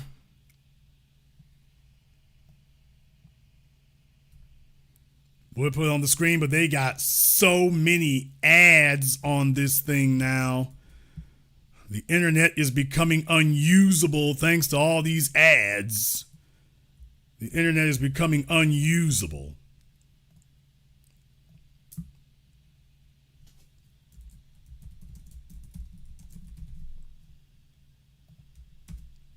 On your screens here is the article from the Daily Beast. They put this up here a day or two ago. This is not Jason Black talking. This is your white liberal media talking. You see that? This is them talking. Biden sounds alarm on political violence as data hints at a Harris loss. This isn't me talking. This is the Daily Beast talking. This is a MSNBC left-wing liberal place. This is them saying this now, right now. In their article, it says CNN senior political data reporter Harry Enton warned Friday that Vice President Harris's presidential campaign is in trouble. So much so that he said a win would be historically unprecedented. This is the Daily Beast quoting CNN. These are not friends of Trump. They're not friends of ours. This is what they're saying. Enton analyzed the polling data around the question, do you think the country is on the right track? Apparently, just 28% of Americans think the United States is currently headed in the right direction under its Democratic leadership. This figure sits at a 42% in years when the White House's incumbent party wins the presidency, and just 25% when it loses. Let me say it again. 28% of Americans say the country's headed in the right direction. That figure is usually at 42% in years when the incumbent party wins, and just 25% when it loses. Well, it's not 25%, it's 28%. Just going over some of the data there, this is CNN saying it. Quote, this to me is a bad sign for Kamala Harris's campaign, he said. The bottom line is it looks a lot more like a loser than it does a winner when it comes to the country being on the right track. President Joe Biden on Friday expressed concerns over whether Trump and his allies will instigate political violence after the election if he loses to Harris. Well, you can go ahead and try to get them to focus on that if you want to, Joe. It's not a concern for you. You won't be there this time. A lot of folks say you're not there now. So folks, don't believe me, believe the other people. They're the ones saying, by the way, all this happy talk. Please be aware, they're crunching numbers and saying, by the way, this is not nearly as solid as some folks might want to believe you to believe. One might want to lead you to believe. It's not nearly as solid. No wonder blackety black, black, black has become the word of the day. No wonder all these political stunts in just the last 7 days. Ooh, we is investigating in Lexington, Mississippi. Ooh, we is looking at the Black Wall Street case in Tulsa. Next up, ooh, we are looking at what happened to Prince and Michael Jackson. What? That's next, is opening an investigation into Prince and Michael Jackson. Next up, Tupac. Benjamin Crumb gonna show up, and I would like to thank Kamala Harris for opening this investigation because this is what true leadership looks like. I'm so glad they are analyzing this. They're not doing this because they're not worried. They're doing this specifically because they are.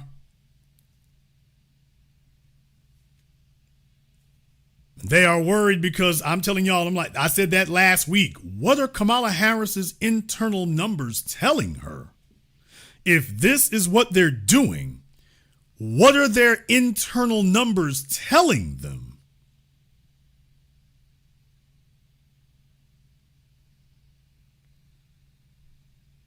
Y'all think about that for a few moments. When's the last time you saw the so-called Justice Department sitting up here opening cases we've been talking about for decades? All of a sudden, they're interested in Tulsa?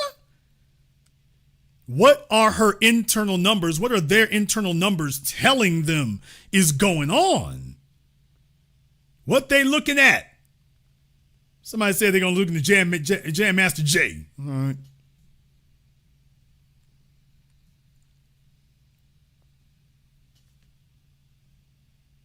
I got a feeling we're going to find out. We're going to go ahead and wrap things up here tonight. I want to thank everyone, and I do mean everybody who has contributed to tonight's program on PayPal, Super Chat, Venmo. Thank you very much for your support. We appreciate that. If you are new here to the Black Channel, welcome to the Haven of Intelligent Black Thought. We do this every weekend.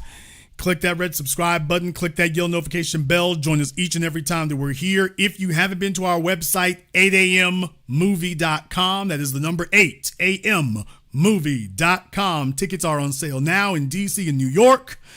Organizing everything else there. So thank you very much for your patience. We appreciate that. I was trying to get things together on the same date. I will just simply say things have changed since my last film opened. COVID has changed the way folks are doing things, so it's really made it a challenge here, and I tried to organize it all to hit at the same time, so we are still working on that, so looking for updates on that as well. 8ammovie.com, you want to be a part of that. Do not be surprised if I surprise you. I want to thank all of you for tuning in to tonight's program, live or recorded. Thank you for liking, subscribing, and sharing. And this concludes tonight's broadcast of the Black Channel. I am your host, your brother, your humble servant, the Black Authority. And until next time, my brothers and my sisters from around the world, remember, black is the future, and the future is uncompromising.